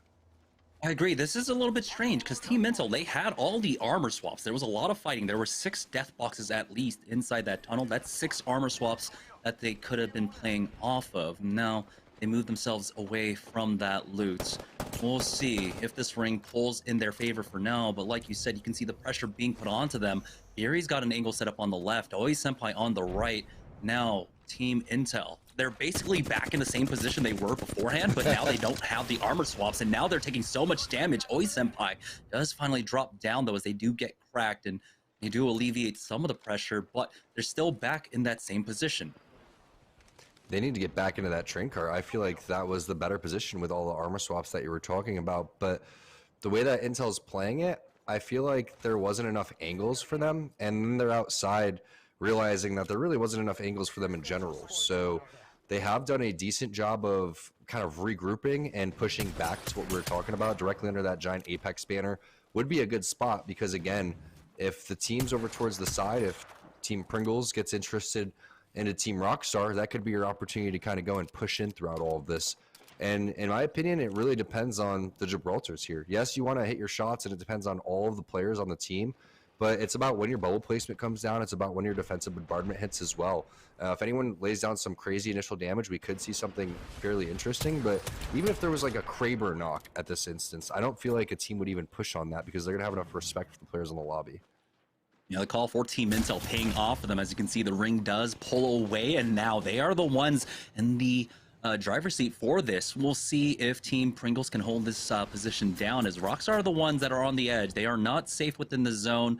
It does look like Fury in the spot that he's in. He is safe, but Phony and DePresley are going to have to drop down to rejoin his squad. Phony keeping an eye on Team Rockstar right now, and so he's still playing off the charge rifle. There's only 2 shots left. He might not have a second gun to swap off of either, and the options here for Team Pringles fighting at close range are very limited. Now he does have that bow check bow, and he does have the flat line. We'll see if he can try and get these knocks here, and it looks like Team Pringles might try to go full send it onto Team Rockstar as they are getting ready to even throw down that defensive bombardment just in case. The defensive bombardment goes down onto them, and DePresley hits a nice shot with that bow check bow, keeping Team Intel in check. Another shot for the 51. So that's going to force Team Intel to heal up at the very least, but it's coming down to this. It looks like with the utility used by Team Rockstar, we're going to have the final circle closing in very slowly here. Who is it going to favor? This one goes straight into the middle. It's kind of over towards where Intel is, though, in my opinion, because I think they kind of predicted this, and that's why the rotation came outside, and they wanted to continue to own this. And really the hardest part of this is over for Team Intel, and they've done a phenomenal job. And you can see the amount of different angles that they have outside instead of being in that train tunnel where they were all filtered, and under the bridge is not a good spot to be. So they decided, okay, if we can just kind of own this real estate, and then we'll end up forcing these 2 teams into each other. And now you see just how close Rockstar and Team Pringles actually are, with Team Intel now owning a majority of this area. Defensive bombardments going down from either side now as Trinal tries to find an off angle here on the left-hand side. He does spot them through the fences. Another barrage of those missiles, this time coming out from Team Intel. It's Cheese Fries and Trinal here on the left-hand flank, trying to find anything as the slow ring will start moving in. Can Team Intel corral these 2 squads to commit onto each other? You can see the amount of space being controlled by them. 6 on a very far off angle here on the right-hand side, trying to get that first peek. Team Pringles are going to be forced out of their spot very shortly here. Does that leave an opening for Rockstar to come in from the north? It's so important for 6 to land a couple of these wingman shots as these players start to rotate towards him. And there he does. He lands with 2 in a row, gets his shield popped, and then if he needs to go and use the bubble, he can. Even hits a little sliding 45, and that's the damage that forces Team Pringles on over to Team Rockstar. They were trying to test which side that we can go over towards. Intel says no. 6 owns that spot and does it great with the wingman, and now the third party is going to come through. Pringles is on the ropes over towards the side. 6 actually gets a knock on the Cheese Fries, so that could be one more KP for them along the way, and we'll see how slow Team Intel actually wants to play this now, because Pringles is going to start to full heal, and we know the discipline that comes through as the zone is continuing to close directly on him here. And what are they going to do on the Team Pringles side? They don't have their bubble for about 8 seconds, so they're just slow playing this one until that opportunity comes. 3 more seconds, and they can advance. Trying to find any cover they can, the tiniest rock there, as the bubble is up for Team Pringles, but they have not been able to fully recover here. Rockstar coming in from behind as well. Looks like they were able to quite possibly get the res now, as both teams now trying to full send it onto this one. No, they've lost it out, as the armor situation is looking so good now. Team Intel are going to go for the full send. They got the knock, and they finish out Team Pringles, and now they'll go ahead and turn their attention to the other side. Team Rockstar will go down in just a moment, unless Tridal has anything to say about it. But there it is. Team Intel get the win that they've been looking for, and this is a huge start for Team Intel. 2 games in a row.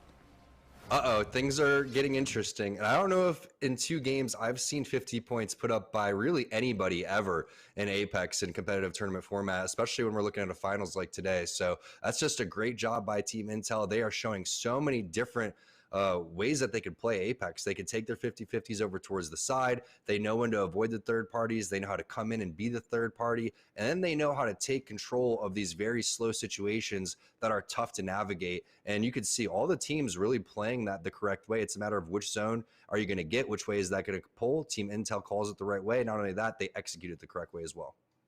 And this is basically just living up to the expectations that you and I had at the beginning of the season, Tom. They are finally living up to it, cleaning up a lot of the mistakes that really plagued them throughout the early and the mid-season of Series E. I think they might have just done enough to break into the top 4 here. We'll have to find out, though. We're going to take a short break. When we get back, we'll take a look at the leaderboards after this. Hey, what's up, guys? It's Presley here, and I'm about to try the pizza-flavored Pringles.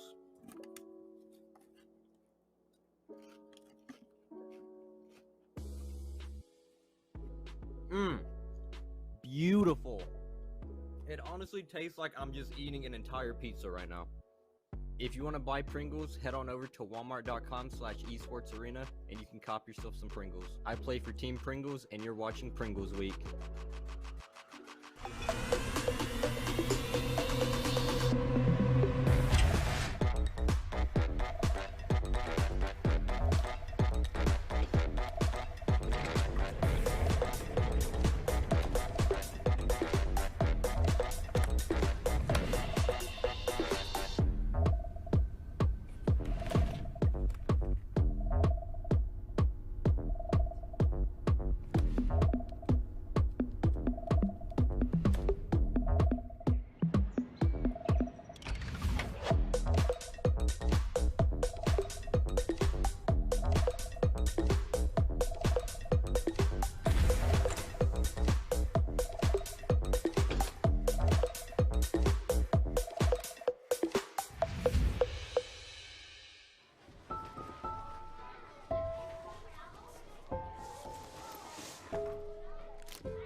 Hey, shake it, kiddo. Love Dad. Oh.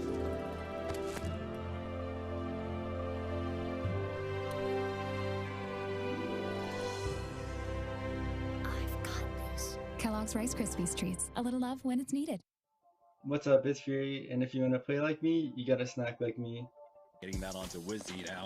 Rambo did take a lot of damage. Here's the bow check bow for Fury. He pushes up his for the 63, and they get the knock onto Nate. Uptard 2, once again, playing Encircle, by the way, playing very slowly. And meanwhile, Pringles, on the other end of things, not playing so slowly. They are... For all your Pringles products, make sure you head over to walmart.com/esportsarena. I play Apex Legends for Team Pringles, and you're watching Pringles Week.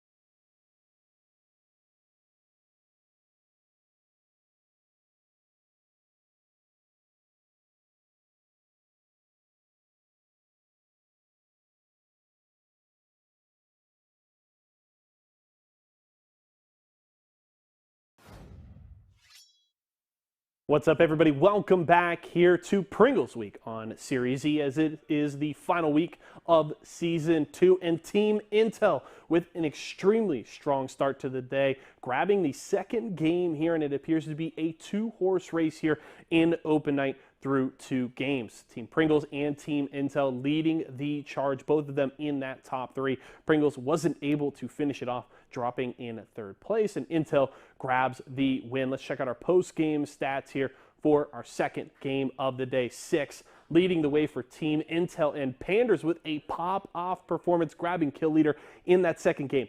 8 kills for him, over 2,100 damage in that second game, and Team Intel is just chugging along. You heard T-Squared mention it before going to the break that he's never seen a team grab 50 points in just 2 games in Apex ever. And we already know that Team Intel has done that at the very least. They had 30 points after the first game, and they got at least another 20 here just from placement points and kills there for Panders alone. So it's an impressive start for Team Intel, and they're just trying to make it back-to-back open night victories. Would certainly be an impressive feat. We saw Team Razor take 3 of 4 earlier on the season, 2 in a row at a certain point. So Intel trying to match what Razor was able to do earlier on in the season. We'll have to see if they can keep the train rolling in Game 3. And don't miss out on halftime today, as I will break down another one of my candidates for the Mobile One High Performance Player of the Season. We'll be back in just a few. So I usually play Octane for my team because his paths are very versatile and you can get easy rotates.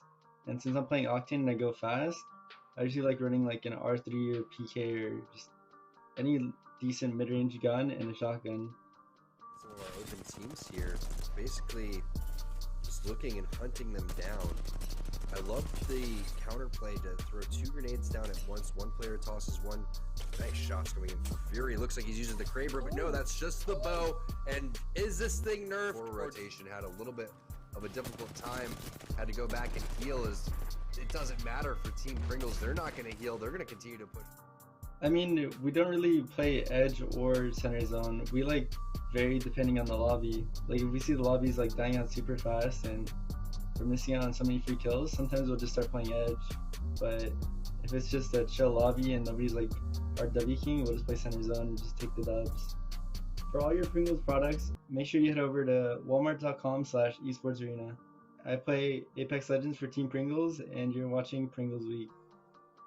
It's Kellogg's, Fruit Loops, Apple Jacks, Corn Pops, Tiger Paws. They're Jumbo. Jumbo snacks, snack time heroes. Gonna take them on the go. Eat your cereal, magnified, showing up for snacking time.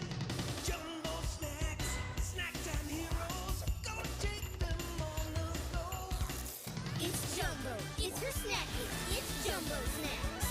Stack Pringles flavors. Make new ones. How much do you think Pringles paid these people? Hardly anything. Hey, you guys want to stack different Pringles flavors to create new flavor combos? Here, I'll go first. Pizza, barbecue, and jalapeno. The spicy barbecue pizza stack. Get him! Grandpa, what's going on? Pringles. We're trapped in a Pringles commercial. They must have taken us in our sleep. How can we get out? We can't, Summer. They warned me this would happen, and I didn't listen. Stack Pringles, make endless new flavors. Stacking Pringles to make new flavors. Make endless new flavors. Barbecue, wavy, and sour cream and onion equals a 3-layer dip stack.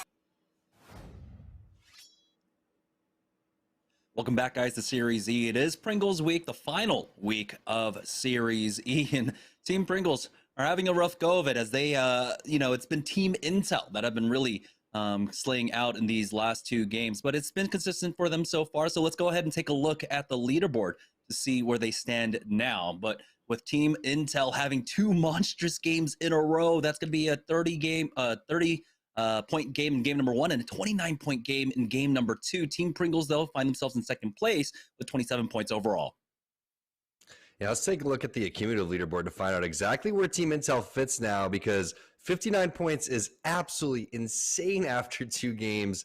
We've seen that after 6 games, okay? So to be able to pull that off is ridiculous, and we're tallying that up right now, but it's really up to Team Cheez-It and Applejacks to fend them off, and that was the leaderboard that we had before, so this is going to continue to populate throughout the night. And remember that they were down 51 points overall. They just accumulated 59 points in 2 games, so that's definitely going to change moving forward, and Team Intel could be in 4th spot right now.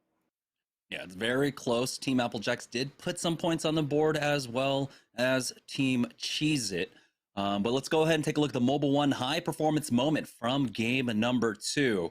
as we had lots of them, but this might just be that final 3v3. As you can see, Team Pringles find themselves in the final 3 once again. This time around is Team Intel with just that excellent shot calling. We thought maybe leaving the train tunnels early on was a mistake, but no, they get the priority position here, and they just play this one out expertly.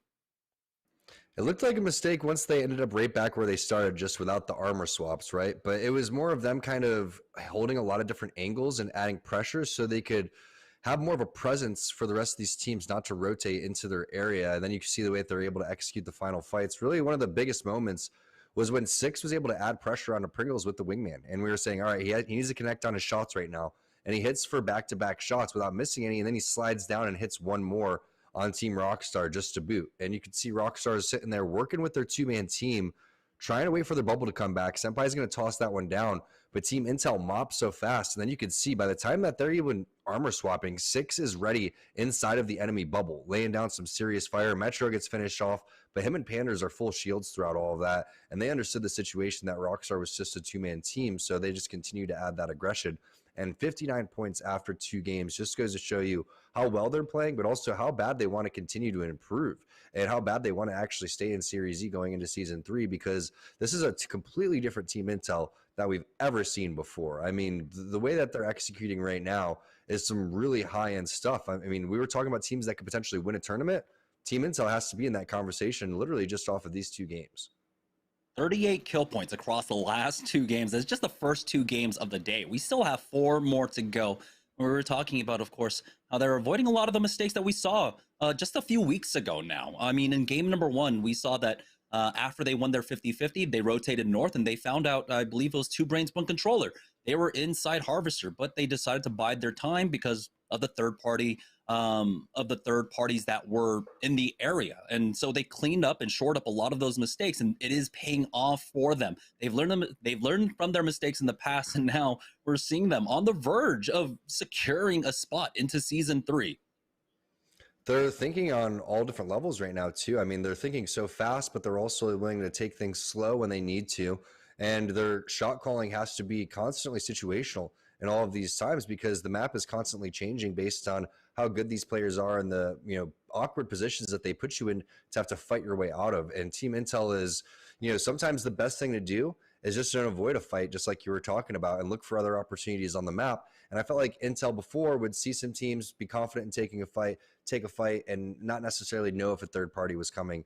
Here it seems to be a lot more calculated risk. They're coming through, and not only that, backing off when they need to. They're getting knocks and falling back and kind of taking things one by one in terms of their baiting and switching, which is what you need to do. And they started off hot with the early 50-50. Not only that, they scared that team so much that they didn't get 50-50'd after that. So they're going to be able to focus on the rotations and how that's going to go and be for them going forward. But I really like, again, the way that they're playing patient, and I think that they found themselves a really nice pace of Apex that they're playing right now. Here we go, dropping into game number 3. Oh, lordy, already picking up the purple backpack for themselves. So a great start along with the blue armor, excuse me. So it's going to be 2 blues so far as they continue their looting path, but it's Team XOXO currently in a fight. It just always seems to be the case. It doesn't matter if it's pro night or if it's open night. Fight's going to be taking place over here by Epicenter now as Samc goes in for the slide. Turn's already got 1 knock, and there it is. They pick up the first 3. Team Pop-Tarts, though, once again on this 50-50. They are on the wrong side of it here, as they've already lost out on 2. The thirst has come down as well, and Lucas is going to be the first rat of game number 3. Tough situation for Lucas, because so early in the game that those banners are going to be expired by the time that you want to go and make your rotation back. So the really only thing that he could do would be maybe to run away, try to hit the balloon over towards Sorting Factory, and then do something crazy and fly in very last second and try to be the savior here. But just with his gray armor that he came out of the ship with, and not very many resources, so it's going to be tough for him. And also there's already teams over towards Sorting Factory, possibly 2 of them, the way that North Star is running around, and it looks like they probably came off a rotation. I feel like they would have had better loot if they landed over towards the Sorting Factory side, and they're trucking it over towards the north area of the map, because it looks like that zone is going to continue to pull up there, and it is. So we're going to have a major fight for that Skyhook beacon building, and this could be one of those market endings over here towards that top of the map. Importantly, though, it's all going to be about the rotations with our 3 teams that are on the bubble. They're all coming up from the south side of the map.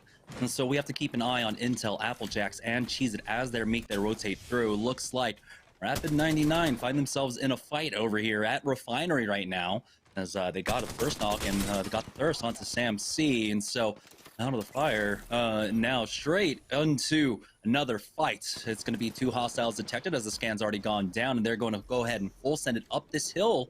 But so much time has elapsed. They might have gone the res already and healed up, so this might be full 3v3. You'll find out in just a moment, though, as they continue to go for the peak. Zuni's crosshair placement, not the greatest there, as he was nowhere near that target, and they've lost out on 1.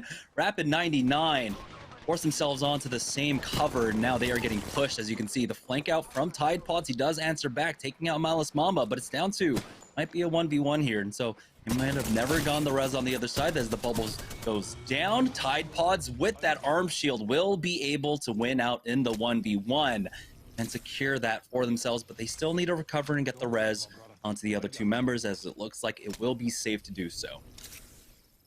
Tide Pods are deadly, man. He did a good job of, staying alive using his arm shield, and unfortunately they didn't have a good advance up that hill, but fighting uphill battles are always fairly difficult. You're going to need your bubble to go and do that, and it was very nicely, placed grenade, a good thermite, that forced them behind that rock, but they're a little bit worried of a third party right now. You can see JBS is in the vicinity, and a lot of our open teams really starting to filter now towards the back of the map. They understand they need some kill points, they want to get involved, and this is the most opportunity and most action we've seen towards the back of the map so far. So with that rotation being over towards the Skyhook area, these teams feel like they still have a little bit of time to fight, but JBS is more interested in running away right now because it looks like they are getting a 3rd and 4th party involved. Yeah, so they'll just take to the skies. It's going to be the flight of the Valkyries here, and they should be able to make their way over to Skyhook, but it's right. RKT currently in a fight, and 00 Negative actually got a knock onto one of them with the bow check bow mid-air, so Team Lonely fans are ready to just pounce upon that. RKT, though, it looks like they will port out from this fight. No, he's going for a straight chase now, as he might actually get the kidnap, as he does have to fall back. Tech drop down low, but he should have the rest of his squad here to try and cover for this. No, it's going to be 3 teams in the area for this fight, and just the presence of a lot of these fighters allows them the time to actually full heal up. He gets the Phoenix kit off, and RKT will be ready to go for the repeat now, but Serial along with Zara Tricky will make short work of RKT and finish them off. I was really hoping that Tech was going to go and use the portal to block the door, and the portal ends up being taken by the other team. Pog is setting it over towards the side. That was Rocker who just absolutely psycho yeets it into the Wraith portal that wasn't even his, as they were the team that was trying to get kidnapped, and Team Pog is going to back off over towards this fight. Razor did a good job of cleaning up, but I definitely would have loved to see one of those doors get blocked there. I don't think that they were understanding the situation of this is 2 separate teams, because that third party came through extremely fast, as the gold mag is going to be pinged, and they're going to just dip on out of here, giving enough respect to the Team Razor squad, because if you come through and you understand that not one of them is knocked, they're going to have multiple armor swaps in there. They're skilled enough to fend off that third party, and it's just not going to be another team. It's going to be 3, 4, 5 teams throughout all of this, as Blight's going to get a finish there onto Gene. So heads up plays coming in for Team Razor and from Team Pog, and we're starting to see a little bit of a slower game, I guess, than game number 2. Game number 2 was just absolutely insane. And here's Team Pringles playing out of Train Yard right now. We've got the Sentinels in the hand of Depressley, who's trying to evolve that Evo shield for himself. He's going to go ahead and swap off to that bow check bow instead, as a lot of fighting still taking place. Nestle now find themselves in a fight over here by staging and, by countdown. They do have a full scan, but it's the defensive bombardment that will take out Bambino. Ronnie here to cover him, though, and he's got a good spray. They're bringing down that first target really low, but unfortunately, the bubble is just not there to keep Bambino alive. And oh no, Ronnie is taking a lot of damage. He will be able to secure that banner at the very least. And they got a knock and the thirst onto Ferocity, bringing this down to a 2v2, but they have to be careful. Rotation timings, a lot of teams should start showing up in the area and call it on that fight, especially after being able to pick up that banner. But they now need to find a beacon to bring him back. Team Pringles, though, still find themselves with some action here over by Train Yard, and this is why they were playing that position, trying to find the kill points. They're currently down by about 40 to Team Intel, I believe, after 2 games. It's Team Intel actually getting into a fight, taking out Zara Tricky. It's a 3-team affair in that fight, though. And so this is what I was talking about, the rotations coming out from the southern side. It looks like, and Nestle are in the area now as well, but Team Pringles are going to just full send it onto the squad. They lose out on 1. It's Applejacks that are in the area. And that's why you see the bounce pad coming through for Fury. He's trying to get over towards the high ground as fast as possible. The finish comes through for Aves, and there's another team on top of the roof here, so Fury doesn't have an opportunity to get back on up with this unless he clambers, and Aves is still locking things down. So I like this play from Fury. He's going to do what he can to get this 1 banner at least, and he would be an absolute psycho if he wants to hit this res. But actually, Team Cheez-It is flying through and helping their cause. That could be enough distraction to go and hit that res, maybe get one of these loot boxes off of the dead bodies. And man, NRG Rocker is here too. So we have 4 teams over towards the warehouse inside of Train, and Team Pringles thought that they were just going to be the lone team locking things down on top of the train carts, but everybody started to come after the fights. I was wondering how much of a funnel we would have on the south side of the map. Team Intel are the only one that didn't join this fight amongst our teams that are currently in the bubble. They lose out on Joey Blackout, and things are looking so good for Team Intel. After the first 3 games in the final week, they have fought themselves, clawed their way into what should be the top 4 if they can finish out this game strong. They're taking an unorthodox approach. I mean, the rotations are, you know, not the same every single time. They're mixing things up. They're mixing up the play style. We know how many points they needed in game number 1 when we were starting things off. So they were just taking literally every single fight, but doing it at a pretty fast pace and not making any major mistakes.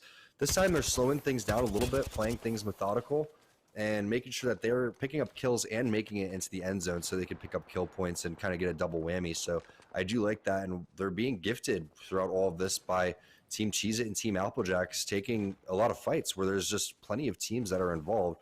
So Joey Blackout's banner is going to be going away in 28 seconds. You're going to see Prodigy Aces come through, pick that one up, and they're going to try to decide how they're going to get this guy back into the game, because Joey Blackout really has been the only player to slow things down for Team Intel. That's twice he's actually gotten knocks onto 6 in these 3-on-3 battles, but right now 59 points is what Team Intel has after 2 games. They're picking up more. They were able to pick up some throughout the mid game here in game number 3. Team Cheez-It, though, not out of it. It looks like Applejacks might quite possibly saw them on the wrong side of the kill feed there.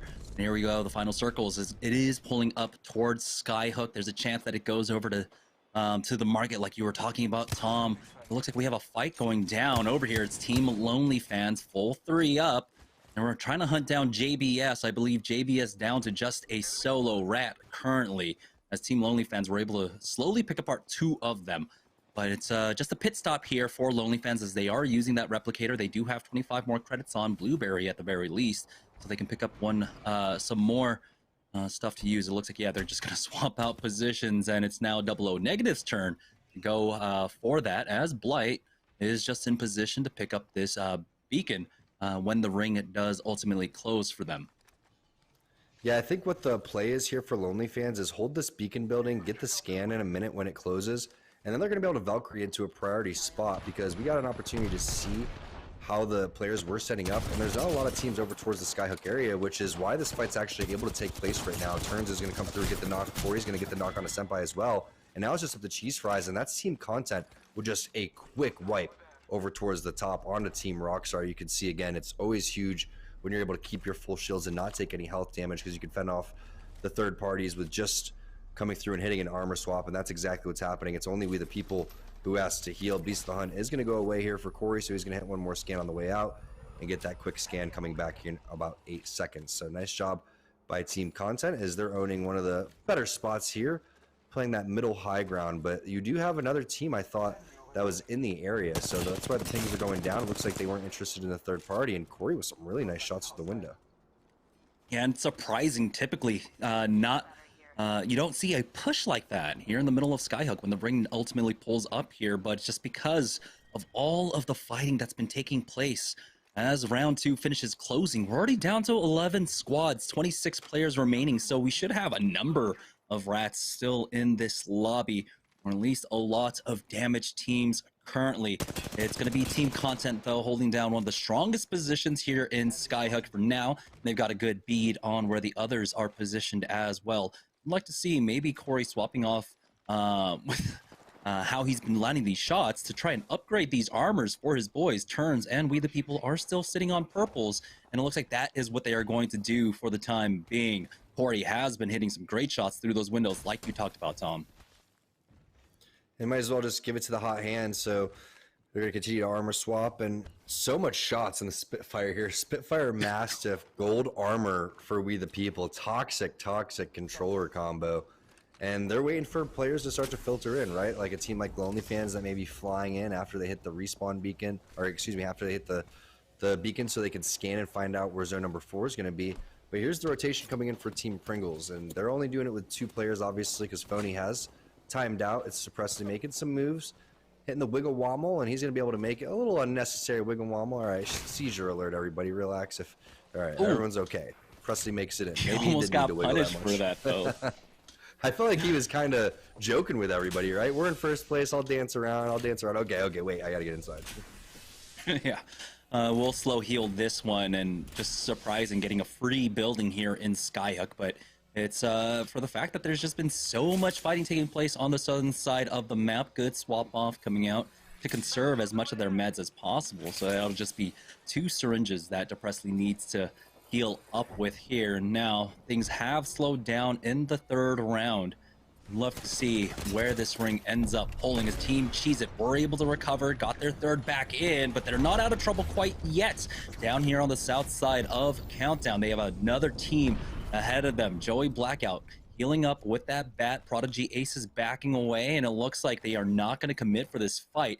They're going to try and opt to see if they can move through the tunnels just to the east of them instead. Heads up play from Team Cheez-It. I mean, they've been a little bit on the ropes for a while now, and the fact that they're able to kind of rotate over here towards the train tunnel should be good. If no one's going to be in the vicinity, they're going to need Joey Blackout to hit a scan as they make their way through. But again, it's been a very fast pace, game number 2 and 3, so not anticipating anybody over here as we do see Team Pog. Team Pog's been all over the map. Yeah, they secure a spot now inside Skyhook over by Market. This is the spot that you were talking about. We'll find out in 9 short seconds where this ring pulls, but Crook might want to push off of that. Beautiful spray with that hip fire. He's got the purple mag as well, so he can lay into them for days if he wants to. Still sitting on 300 ammo, so he's got plenty of ammo to just let loose there, but they do get scanned up, and now might be caught out in between 2 teams. The ring pulling in closer and closer towards this market, so it might just well be a market ending now. But with 9 squads remaining, 24 players left, it becomes difficult if you want to try and make some of these pushes. Still peeking out, almost does get to actually get the upgrade on his armor at the very least, trading away that damage. Rocker himself is down to 58 damage away from the red Evo. So we do have a fight taking place. Team Content versus Team Lonely Fan. 00 negative going down. And it looks like Joey Blackout and Prodigy Aces show up to clean up Team Lonely Fans. We are now down to 8 squads remaining. How many cells does this team inside the building have? They are just getting ripped apart. Crook with the Spitfire, Zanile with the Wingman over here, and it's like if you need any heavy ammo, I guarantee Crook's gonna be able to help you out. I mean, him and We the People are probably owning about 1,000 light or 1,000 heavy just between the 2 of them on those 2 Spitfires. Absolutely ridiculous amount of ammo over here towards the Skyhook side. But I'm just so impressed with, you know, Crook's tracking and then Zanile bullying this team over towards the side. I mean, they're not really expecting any kill points off of that. Like you said, I mean, if you're already doing 150, 160 or plus, you're most likely going to charge off that. So if they're not playing aggressive, they're just really trying to bully him, trying to make him continue to use resources, and they feel good about what they have, obviously, especially with the shots that they're laying down. So let's see what Fury's going to be able to do with the Kraber. Oh, 145, just a sliver away from being a headshot right there, and he has that bounce pad ready if they want to use it. So this is an opportunity for Team Pringles with just a 2-man team to do something. You could see a little bit of their building is going to be in the zone. We're going to have 1, 2, 3, 4, you know, about 5 or 6 areas to hold. I mean, there's going to be plenty of spots because teams will coexist over towards the buildings and also towards the giant middle structure. So this is going to continue to go to zone number 5 and to zone number 6. I'm not expecting, unless something absolutely crazy happens, maybe it's Fury starting things off with a headshot, this should be fairly slow. Yeah, and their building is safe in. You can see the rotate coming out now, and wonder if that was just a solo there, hitting for 145 onto that Valkyrie. For him, they did have that purple armor, but man, that was close. Team Pringles still alive here in the top 8, only playing this one out as a duo, I believe. Team Cheez-It looking like they're down to a duo as well. We're getting the updates there, but they do finish off Obey's Ronnie. That's going to be Nestle now out of this. We're down to 7 squads remaining. 20 teams left, excuse me, 20 players left, as we do have a better idea of where everyone is. So we can see on that middle side of Skyhook, we've got 2 teams on the big tower. We've got Team Intel running on the western edge. We've got Flashpoint as well inside the building, just between them and Team Intel now, as we do have the rotates coming out. They're trying to make their way on in. Team Pringles getting very, very aggressive here as they're trying to find an early priority spot for this next zone. The question is how is Team Intel going to play this one? Because they have a majority of the players that they need to be eliminated besides Team Cheez-It out right now.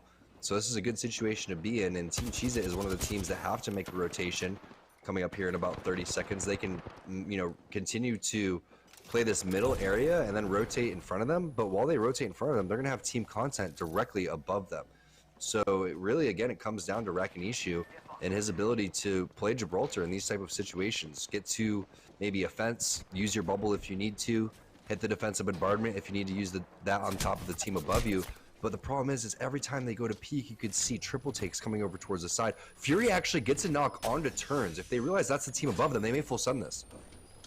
You see the scans going out, and they might have actually seen the outline there, and so they might try to full send it here. This is going to be the biggest issue for them, dealing with the squad up top, but instead, they're going to hope that in having to revive, they're going to be super late on the rotate, and they can try to punish them on the way down. You can see them just biding their time, but here's a port out as well from above now as they make their way on in. Team Cheez-It have to run in with another squad, is just able to catch them off guard in front of them. We'll see if the port gets taken now. Rakinishu is trying his best to avoid a lot of this damage. Round 5 closing in.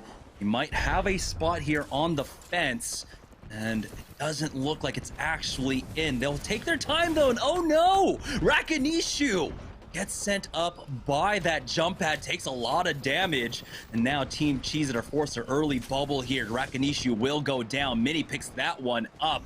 Now we'll see if Team Cheez-It can recover here, as Team Pringles are down to a solo. It's going to be all up to Fury as the rat for Team Pringles, and Team Cheez-It have been taken out. 6 picks up one of those kills, finally getting some revenge on Joey Blackout. Fury trying to get it over towards the side so he can armor swap, and he's just not going to be able to do it. That's actually 6 with the wingman. Picking up some more along the way. They're rocking this high ground over towards the building, and you can see Market is still going to be in. Pander's starting to push in with the Volt, laying down some huge spray, but he's been bait and switched over towards the side, so the other counter bait and switch comes through, and there it is. Team Intel. It started with 6 coming through, then Panders follows it up with the Volt, and now they're ready to fend off any type of third parties. They take over the Market side and just were waiting to pounce on their opportunity. Full 3-on-3 situation here, 3-on-3 situation. Team Intel seems to be in the middle of the 2 teams. 6 is going to have to use his bubble perfectly here. And they are backed up into a corner, but they have plenty to work with in terms of cover, in terms of armor swaps as well. 6 taking some damage there, but it's been a little bit of a slower game for Team Intel. Not quite the pace that we saw out of games number 1 and 2, but here is another top 3 finish for them. So if they haven't caught up, I would be surprised by now. If they are not in 4th place, I would be surprised, but here it is, the final ring closing on in. You can see closing right behind them. They are getting pinched by either side. The missiles going in, tagging 6 just a little bit, but he does back away, and he will force that squad off, but they are getting pinched by either team now. As you can see, the nades coming out, and they force back that squad, alleviating some of this pressure, but they're going to be forced out into the open very shortly. Great job by Panders to force out that bubble early on, so it gives them a lot more options here, a lot more utility to use, but again, the final 3v3 the first two teams that commit onto a fight end up usually losing out on this one. And Team Intel are doing it again, forcing the two teams to fight. They got the first knock, turns to go down. It's going to be a full 3v3 fight here, unless Metro has something to say about it. Almost getting the knock with that one spray, and 6 finding the off angle on the right-hand side. Team Intel are here to rule the lobbies, and they take game number 3. You can see everybody going crazy at the esports arena headquarters. I mean, Team Intel is turning up. Second place in game number 1 with 30 points. Back-to-back wins right here. They're coming for that top 4 spots. Team Cheez-It, Team Applejacks have to be shaken right now. Heck, maybe even Team Pringles is shaken. Intel could be coming for the number 1 spot the way they're playing right now. Yeah, at this point, no doubt about it. Team Intel should be in the top 4, and with the way that they're playing, they might even propel themselves up to the top 3 and just secure that spot.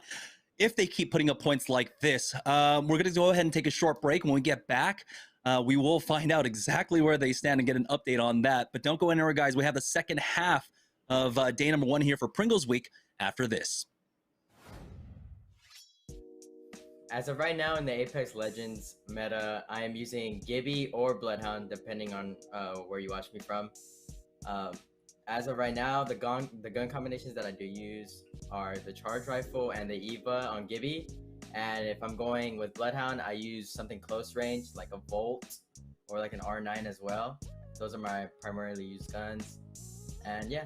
You know, actually looking at Lava City, the one squad that's closer to Team Cheez-It is actually going to be Lonely Fans. So that's going to be interesting to see because they will run into each other based on rotations. But it's going to be Team Pringles with Phony. He's the epitome of one. He's going to hold the door to heal up safely. But it looks like he's trying to trick him, being able to break the shield in time.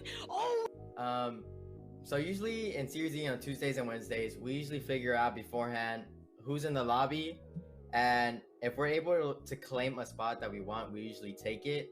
And if we're not able to, we usually fight for the spot that we do want that has most likely the best loot. So that would imply like sorting or epi just for our play style. We would just take those two. And that's just mostly for Tuesdays and Wednesdays. Coming up into the champs, we will be taking epi whenever complexity is not there. And then Lava Fisher whenever SSG is not in the lobby and complexity is in our lobby. If you guys are ever looking for Pringles or shopping for Pringles, just go ahead and go to walmart.com/esportsarena. I play Apex Legends for Team Pringles, and this is Pringles Week.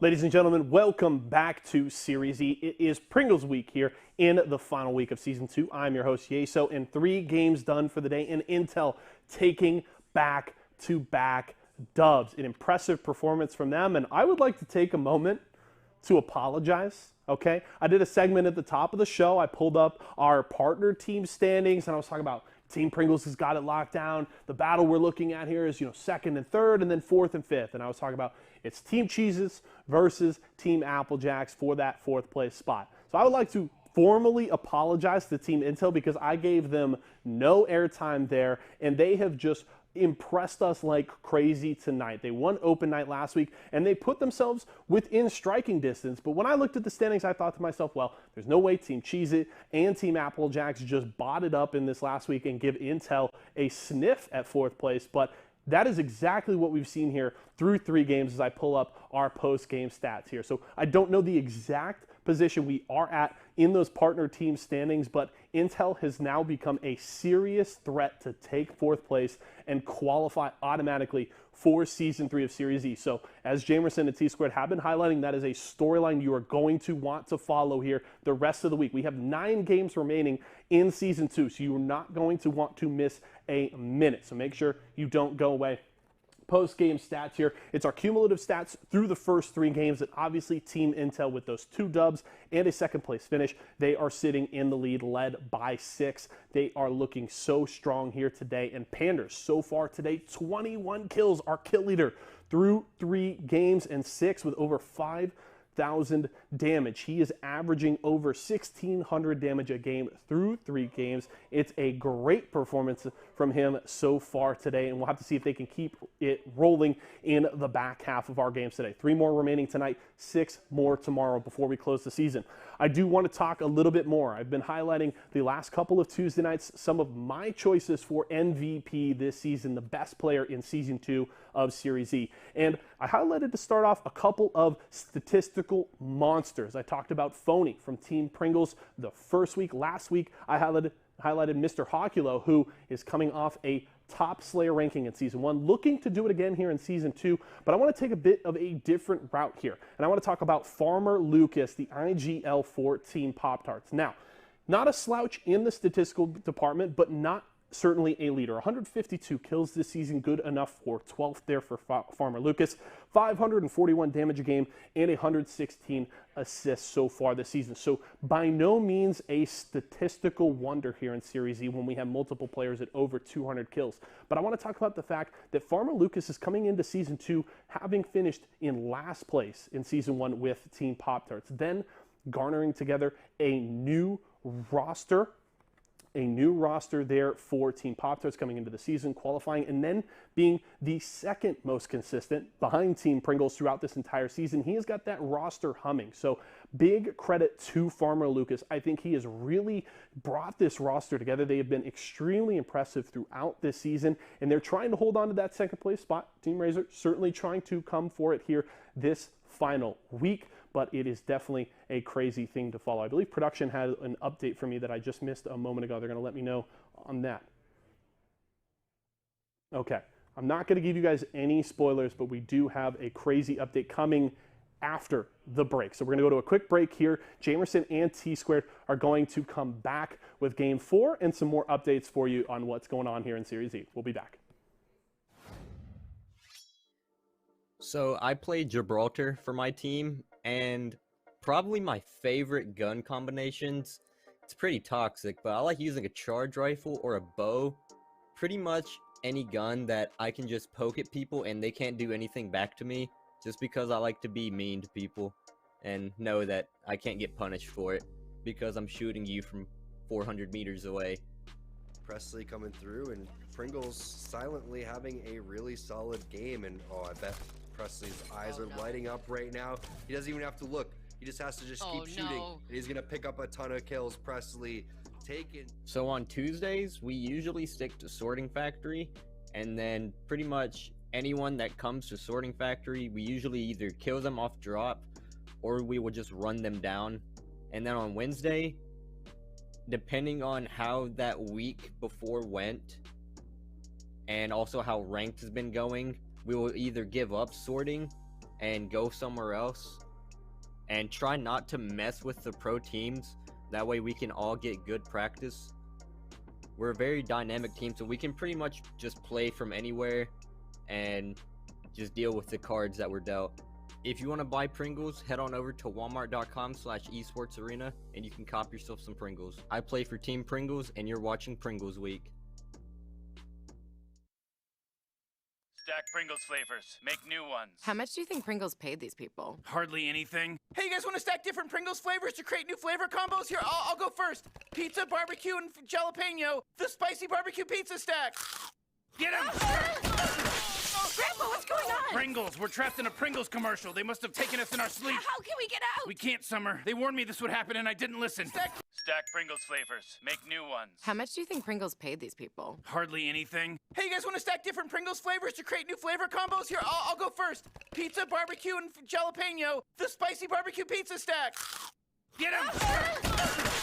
Grandpa, what's going on? Pringles. We're trapped in a Pringles commercial. They must have taken us in our sleep. How can we get out? We can't, Summer. They warned me this would happen, and I didn't listen. Stack Pringles, make endless new flavors. Stacking Pringles to make new flavors. Make endless new flavor and barbecue, wavy, and sour cream and onion equals a 3-layer dip stack.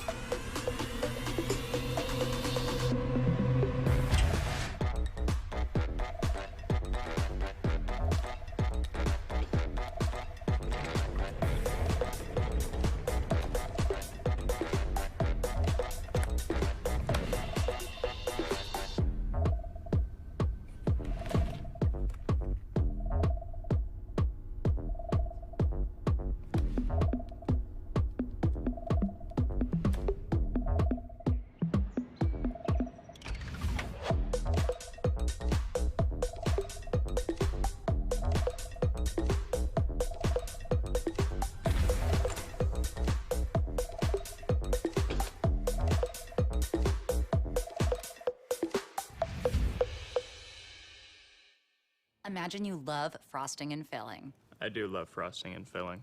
Oh, well, imagine if there was a way to enjoy that delicious goodness anywhere, anytime, out of the toaster, out of the box, out of one of those baggy thingies, with nothing but a thin layer of foil between you and... Pasta. Yes, Curtis. This is a commercial about pasta. I love it. Frosting and filling for your pasta. I like pesto.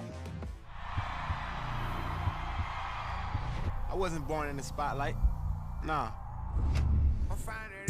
Had to grind and shine like a star on a hot night. And something about the struggle now resides in my muscles. And every trial and trouble helped to hang my hustle. Real rock stars don't chase the spotlight. It chases them. Cheese it snapped. How's it taste? It's so thin, crispy, and cheesy. And I just want to keep eating it. And eating it. They love them. Snapped. So good we may run out of cheese. It's fruit freshing, refreshingly sweet, but without sugar, 0 calorie treat. They're all our top fresh flavored splash. It's fruit freshing. Kellogg's, Fruit Loops, Apple Jacks, Corn Pops, Tiger Paws. They're Jumbo. Jumbo snacks, snack time heroes. Gonna take them on the go. Cereal, magnified, showing enough for snacking time. Jumbo snacks, snack time heroes. Gonna take them on the go. It's Jumbo. It's your snack hit. It's Jumbo Snacks.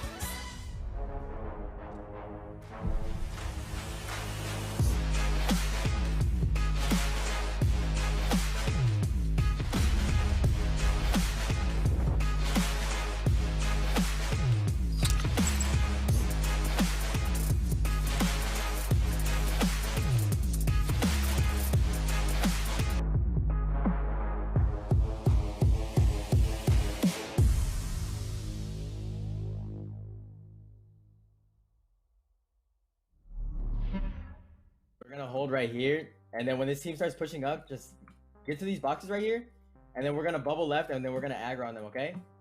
All right. Right here. Move up, move up. 130 on the Gibby. I'm bubbing up, I'm bubbing up. Get in here. I think I can present this guy by myself. I can kill him. I can kill him. Nice, I got him. Alright, it's one more squad. We're chilling. We're good. All right, let's go, let's go, let's go. 50, 50, 50. He's blood, he's blood, he's blood.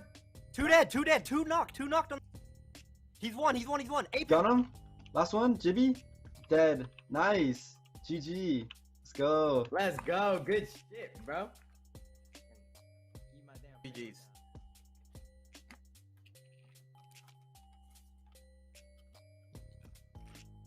If you guys are ever looking for Pringles or shopping for Pringles, Make sure you head over to walmart.com/esportsarena. And you can cop yourself some Pringles. All right, welcome back, guys, to Series E. We're about to head into the second half of the day, and the big question is, leading into games 4, 5, and 6, can anyone stop Team Intel, Tom?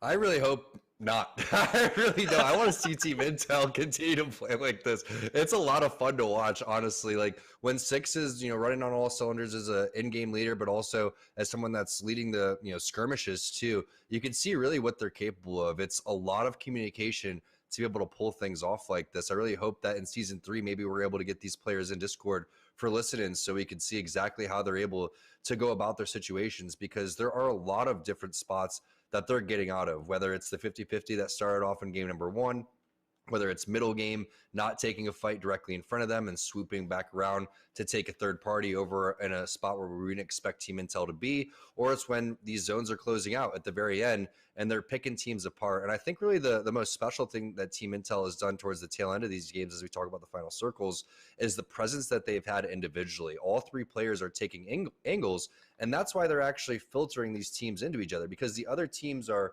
wandering around, poking, wondering where they're going to be free. Team Intel's locking those angles down. They're too scared to put pressure on that side because Intel's pressure is too strong, and then that's how they get them to filter into one another.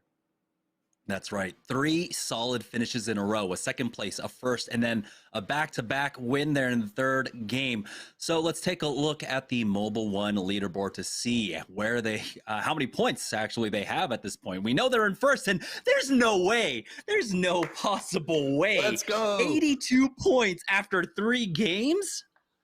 I know you're not supposed to, you know, I'm not being biased. I'm just rooting for some good Apex here, okay? I want to see records broken. And Team Intel already set the record for first half, I believe, right there. 82 points to start is absolutely ridiculous. If they could keep this pace up, we are definitely going to have an overall points total that we've never seen before. I think the record is somewhere around like 1-7, 110.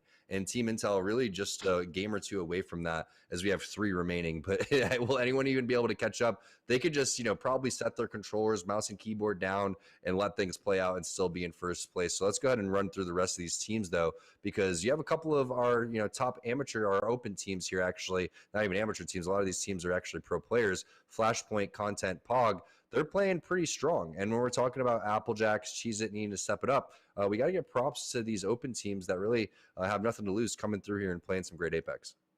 And it's really strange to say, heading into the final, you know, the second half of the day, to say that now it's really about these teams playing for second.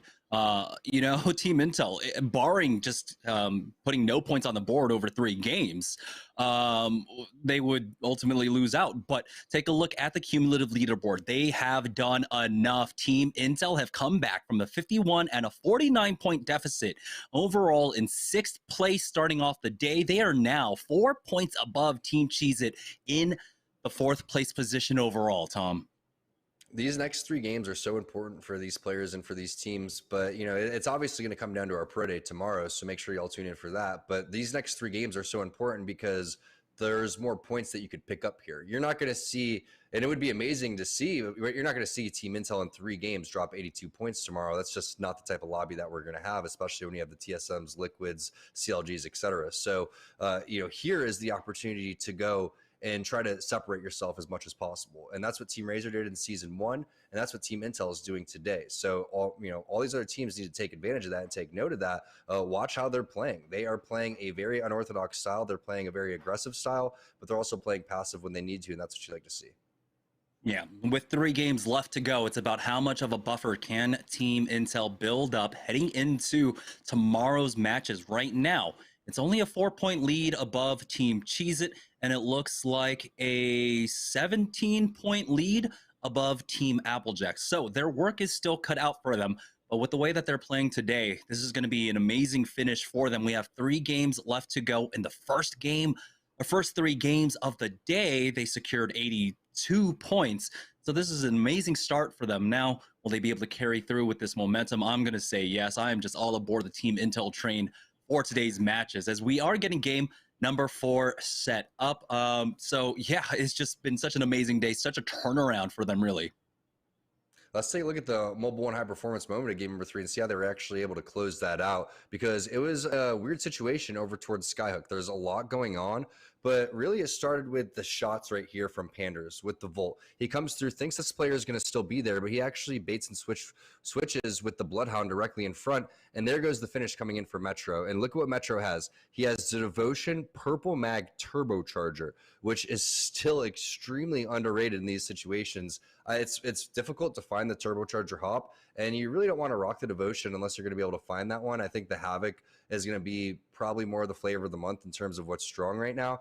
But if you're still able to lock down those shots, you know, I have some friends that, you know, I'm trying to get into Apex, and they're like, well, I'm like, why don't you like Apex? They're like, oh man, I like Warzone, where you could just, you know, kill everybody with, I can kill 5 people with 1 clip. But it's like, that's not really the case here in Apex, right? It's a lot different of a game. But the Devotion is one of those guns where you could take on a full team with just 1 clip, right? If you're able to hit your shots, if you're able to lay into people. And I really like the way that Intel baited and switched there. If Panders is a little bit too aggressive, if he flies around that corner and exposes himself just a little bit too much, then he's going to end up going down, and they actually don't win that game. Instead, all of the teammates fly up and they help. And that's what you're seeing from Team Intel, is their timing is really, really good. You got some shots outside. This dub just This dub putting them over the top now, 4 points ahead of Team Cheez It as we are headed into game number 4 of the day. 3 more left to go. Well, it's not about will, it's about when will Team Intel break the 3-digit cap there. It's we're 18 points off, I believe, 82 points overall across 3 games now, heading into game number 4, and they've got 3 games to close in on 100 points, and we've rarely seen that here at SeriesE. It's gonna be one heck of a ride if they can continue that pace up. I want to see it. I want to see them continue to play aggressive because they're starting to slow things down towards the tail end, and then they're really popping off. But I really think that was the zone there. Skyhook causes you to play that way. You can't continue to take a lot of fights because everybody's so clustered and the third parties are going to be there. So I really like the way that they've backed off when they've actually needed to. As we take a look at the first initial fights that are taking place, it's going to be some really nice shots coming in from Stunny. Yeah, 4 Team Intel in that last game. They could have prioritized maybe trying to fight on the edge. We saw a lot of fighting taking place over by Train Yard, and sure enough, they could have gone in for it, but the positioning for Skyhook was so much more important.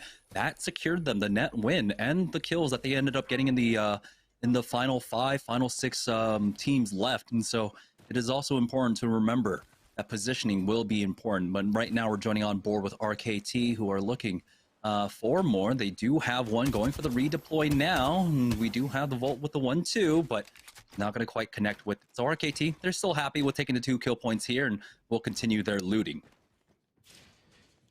And again, just great tracking in general. And Sunny's, if you've been watching him play in SeriesE, he's one of those players that very rarely loses any of his 1v1s or very rarely loses any of the trades.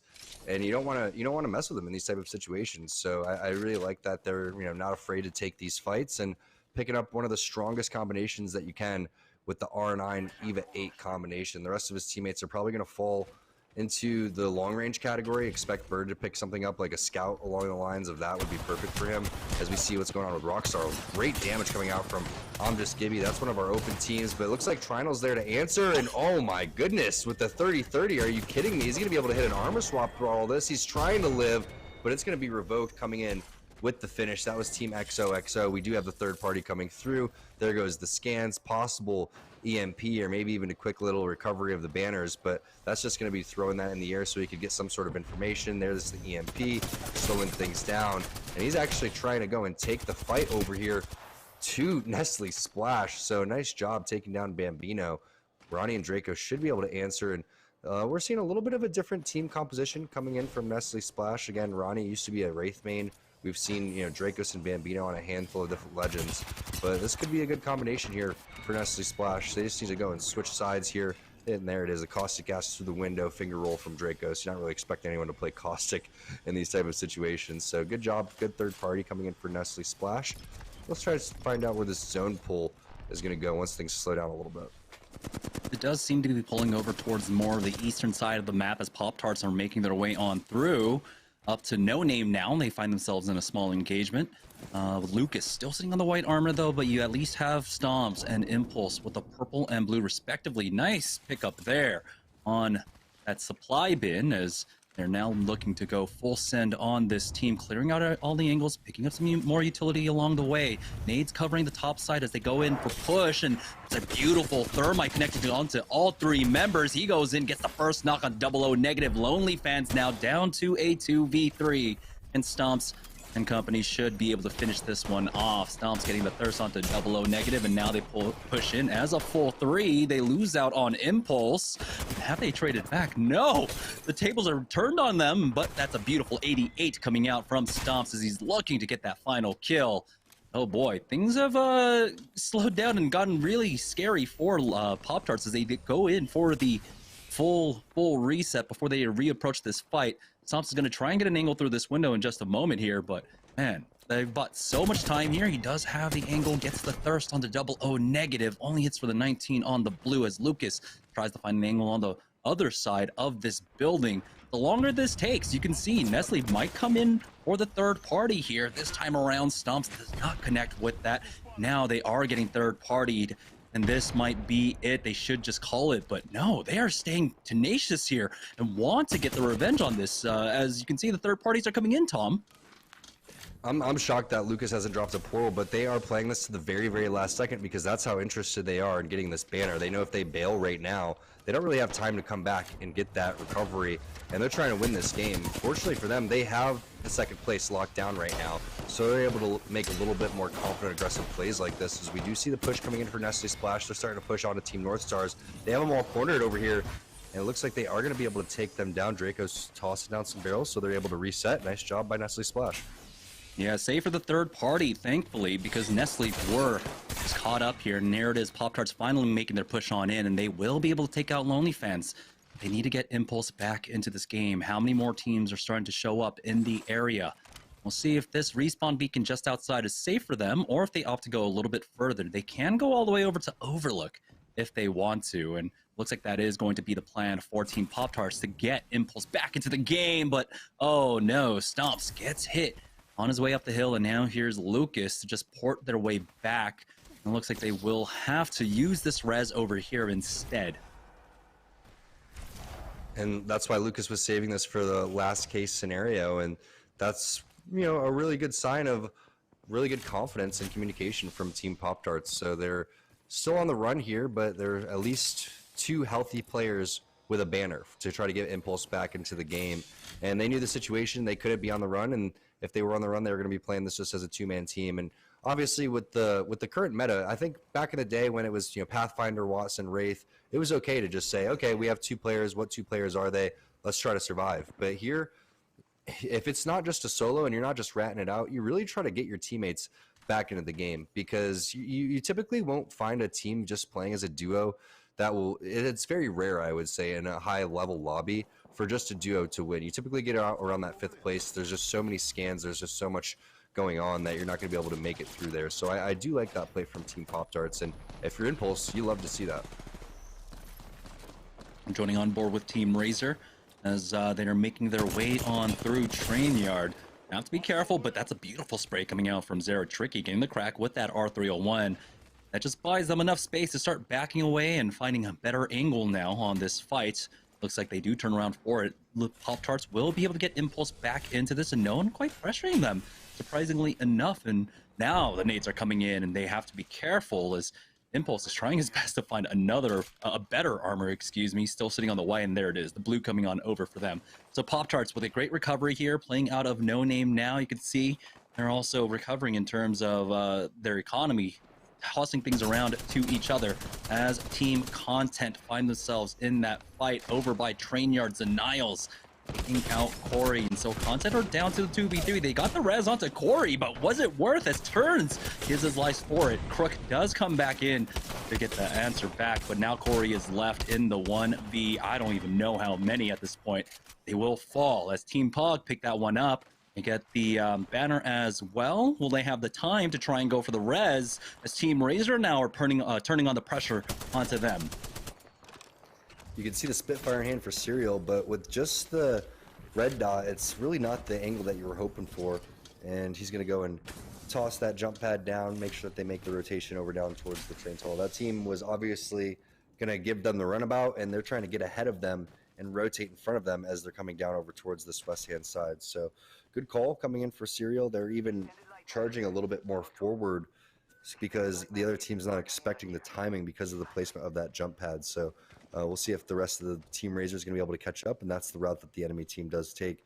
Team Applejacks locking things down inside of the train tunnel building, and this could be, you know, them just slow playing, or we may have some information that they know. Or let's see, they're going to actually have a team next to them, so that's why they're seeing that building. This Team Cheese has a team directly next to them too. Bubble's going to be down. Oh, the Arc Star hits for Joey Blackout. We'll find out which team this is very shortly. Joey Blackout has been basically the MVP of the day, and it's going to be Team Intel on the other side. This is going to be a massive snipe coming out from them. Already bringing this down to a 3v2. You can see the Valk missiles coming in as well as Team Cheez-It. Have to be careful. The high ground pressure is a little bit too much now, but they do spot one out on the left. Rakanishu has to back off because he needs the heal. Luckily for him, he's got that gold armor, and now the rest of Team Cheez-It are ready to posture up. But Joey Blackout with the sun in his eye finds it difficult to land those shots. It's going to be forced to Phoenix Kit up. Cheese It will secure that next kill onto 6, and now Team Intel are just down to 1. And this is a huge, huge play for the rest of the lobby, unless Panders has something to say about it. Left in the 2v1. Here's the full send out from Team Cheese It. Team Intel are knocked out in 12th place with no kill points. So they only put up like 1 point throughout this game. So finally, a team slows down Team Intel as Applejacks, they'll find themselves in a fight against Nestle, and the cost of gas seems to be too much for them. Ronnie, though, left in the 1v1 now. He will clutch up. Applejacks are knocked out, and Nestle will secure this spot in Frag East. And you just got to say, Joey Blackout is really the only person that has been able to touch Team Intel throughout any of these team fights, whether it's the knocks onto 6 or they're the arc star there onto Metro. It's been, you know, it's been pretty crazy to watch him be the one-man Intel wrecking crew, but still, with around 90 points, I don't think Intel's too worried about that one. They're going to brush off and go next as they look forward to game number 5 as Nestle Splash. They've been in this building forever, and Dracos is stacking up that ammo for the flatline, if you haven't noticed. Yeah, 420. You imagine at this point that he would have had a Spitfire in the back pocket instead, but yeah, 420 on the heavy ammo for himself, and despite all the fights that they've been in, it's now Team Cheese to find themselves in another fight here as they try to move through this choke point, trying to get into Frag West, and this is going to be dangerous as the round 2 starts closing up. Serial takes a lot of damage, but he's going to be able to safely back up. Zeratricky pushing into the zone through that bubble, gets the knock onto Arakinishu, and has a little bit of difficulty finding the next target, but he will be able to continue now. Prodigy Aces goes down, left in the 1v3. Joey Blackout cannot do anything. So, despite having the opportunity to really shut down Team Intel and gain back the lead, if they did, it's only by a few points at this juncture. Here's Team Paw coming in for the third party up against them, but it looks like they'll be forced back because of the defensive bombardment. And remember, this is still round 2 rings, so it's not taking for too much. So these teams are still comfortable taking this damage for now, but at some point you do have to call it and start backing away, which is what they're going to do. Team Pop-Tarts, off the back of recovering over there at No Name, make their way over to Frag East. This is going to be a blind rotate into the buildings unless they scanned it beforehand, and they'll get a free cafeteria building or diner building for their troubles. If they got impulse back for anything, it's so they can scan the buildings as they approach them right here. So a nice job for Team Pop-Tarts being able to get them back in and locking things down. But you know, for Team Intel, they did get slowed down, right? So for Cheez-It, that's a start. You can't really get all the points back in one game if you're them. Just actually getting the kills on them has to feel pretty good. At the same time, they were hoping that they could continue to have a fairly big game. But there's going to be Team Pringles still in it. They're going to be getting a knock on to Crook. And I actually wanted to talk about Crook and his impressive Gibby play. I mean, he's been playing absolutely phenomenal, but it looks like they are down in this fight right now. It's only up to Zenile. There goes the massive shots. He's actually doing a great job of staying alive. Flashpoint's coming in with the third party. You can see Kupski laying down some shots over there from the door, and through all of that, it looks like he's going to be able to pick up a couple of kill points. There is the Gibraltar down below. I don't think you see him play yet. Oh, he does now, and we'll be able to get that thirst in just a moment. It's going to be Team Pringles losing out on one completely because he gets that red Evo armor swap for himself as well. You can see the ring is pulling into Frag East, and so number buildings where this one can end as Team Razor try to rotate their way on in. They've got the gold bag rest for Serial as he's back on his feet with 125 HP. He'll be able to passively heal his HP while he actually elects to pop that Phoenix kit, surprisingly enough. And so might mean maybe they just want to get rid of it and use that, especially because it can take a while to pop that in the middle of a late game fight. So I like that call, but Team Razor, they should be safe here on the southern side. There's really no pressure for them to push down into Frag East quite yet. Yeah, you never want to have like more than 2 Phoenix kits, right? Like 2 in these instances is kind of perfect. So maybe Serial was like, all right, I'm just going to use one of these and I'll be A-okay throughout all of that. Like you said, Jamerson, when things get absolutely crazy, you don't have 10 seconds to pop these. That's why the gold armor is going to be so valuable here, and the batteries end up becoming twice as important. Rice Krispie Treats, they have been locking things down inside of this train tunnel building, again, for quite some time. Not the crazy amount of kill points that they were hoping for, but still, it's very similar to the Skyhook zones on the fragment side, right? You can't give up a good position. You can't give up one of your buildings just to go and look for kills. You have to, wait for your opportunities. If there is going to be any type of fight, you're going to have to portal third party into there. So that's what they're waiting for right now, as the zone continues to pull towards them. And they do have that drop in front of them. The question is will Tech even be interested in wasting that kill opportunity with the third party in the portal to go for something like that drop? And good awareness coming out from Stunny as well, that like this angle isn't completely safe. You still have to worry about that high ground coming out from Epicenter. And we got to see through his angle that there is a team that's up there right now, but a team that's been smack dab in the middle of all the action over here at Frag East. It is Nestle Splash, as it looks like Ronnie was the one that was able to pick up the the package and get himself a Kraber here. We know how dangerous this weapon can be in the hands of our skilled players in the late game. We saw, I believe it was Team Pringles that picked up a huge knock when we had their Skyhook circle earlier on, and they were playing this one out as a duo. And you can see Ronnie looking back like, yo, Bambino, where are you, man? We need the scans over towards this building, but they notice that it's free, and they're going to go and take that. And now looking for a little jiggle peek, but Ronnie's going to have to back off, and it's an interesting combo. I mean, Kraber, Eva 8, once you get the knock, you're probably going to be trying to full send it over here. And there's the peek coming through. Ronnie's not going to be able to connect, and most likely going to have to relocate. Now that player knows exactly where he is. And you could even send somebody else on your team to go and dance with that guy, but you're going to want to start taking multiple angles here if you're Ronnie, and I think that's what he's going to start looking for. He's going to start looking for more free shots over towards the side, maybe somebody that's not so close, so he could make sure that he does have an advantage with the scope here. You can see this Gibraltar is kind of playing games, so he's going to look for some more opportunities, but this is a big weapon in this type of instance, and this is probably one of the better games we've seen Nestle Splash put together. When headshot, and he basically gets himself that red evil shield, goes for a wide peek for some reason out that door, gets cracked. And now Nestle using up a lot of their heals, but of course they did get into a lot of fights, so you have to imagine that their heal situation is looking perfectly fine. Get a better idea of where all of our teams are. You can see on the northern side, two of our open teams taking that position right now inside the park, and they are getting punished for it. Out in the open, RKT getting some free shots off onto them. Defensive bombardment goes down as well, as that team just gets mobbed up. RKT picks up, it looks like 2 or 3 of those kills. We'll see though. That allows this team now to make their way on over, unless they want to commit to this side and have to play bridge later on. And it looks like Team Pop-Tarts, are they inside of this building with just a sliver? They are, so they're going to be inside this next zone and let a lot of these teams duke it out over towards the side.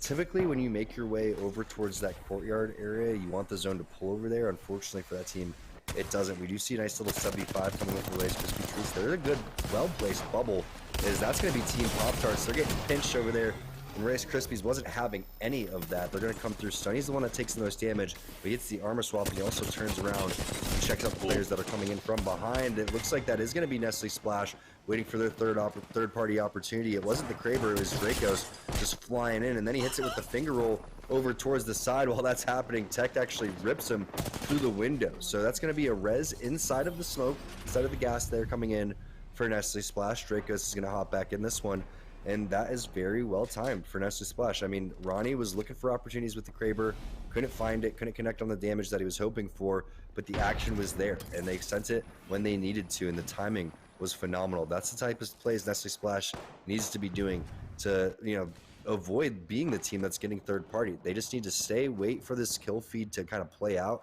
and then send it. That's beautiful for them because they do lock down the train station building for themselves. RKT took the time to try and push out, but the third party was absolutely tremendous for Nestle. Team Razor will be coexisting with Flashpoint in this building now, as you can see them on the top spot, and our fourth squad playing off the northern side. Luckily for them, RKT helping clean out the northern side gives them the park for free, so no team's really playing off the bridge for now, but Flashpoint have to be careful in this position. They them and the team below them are the only ones that have contested buildings. As you can see now, it looks like they want to try and clear this one up. Team Razor, what considering sending it on up, and the defensive bombardment is just going to get countered by that bubble. You can see Ronnie trying to assist in that effort as well, throwing down those missiles here. Ronnie still with the Kraber in hand, has not landed that shot quite yet, but all it takes is really just one shot, as now Dracos is eyeing, actually trying to push this squad. If he can get a barrel in there to apply some pressure, that would be nice. but we do have 4 squads remaining in our final circle. Ryan's going for the quick 10 scopes there, so I feel like if he would just zoom out just a little bit, maybe these shots would end up connecting, but he's going for the straight headshots, Jamerson. That's what you like about Ronnie. He's not going for these 145s to the body. He's actually going for the quick flicks directly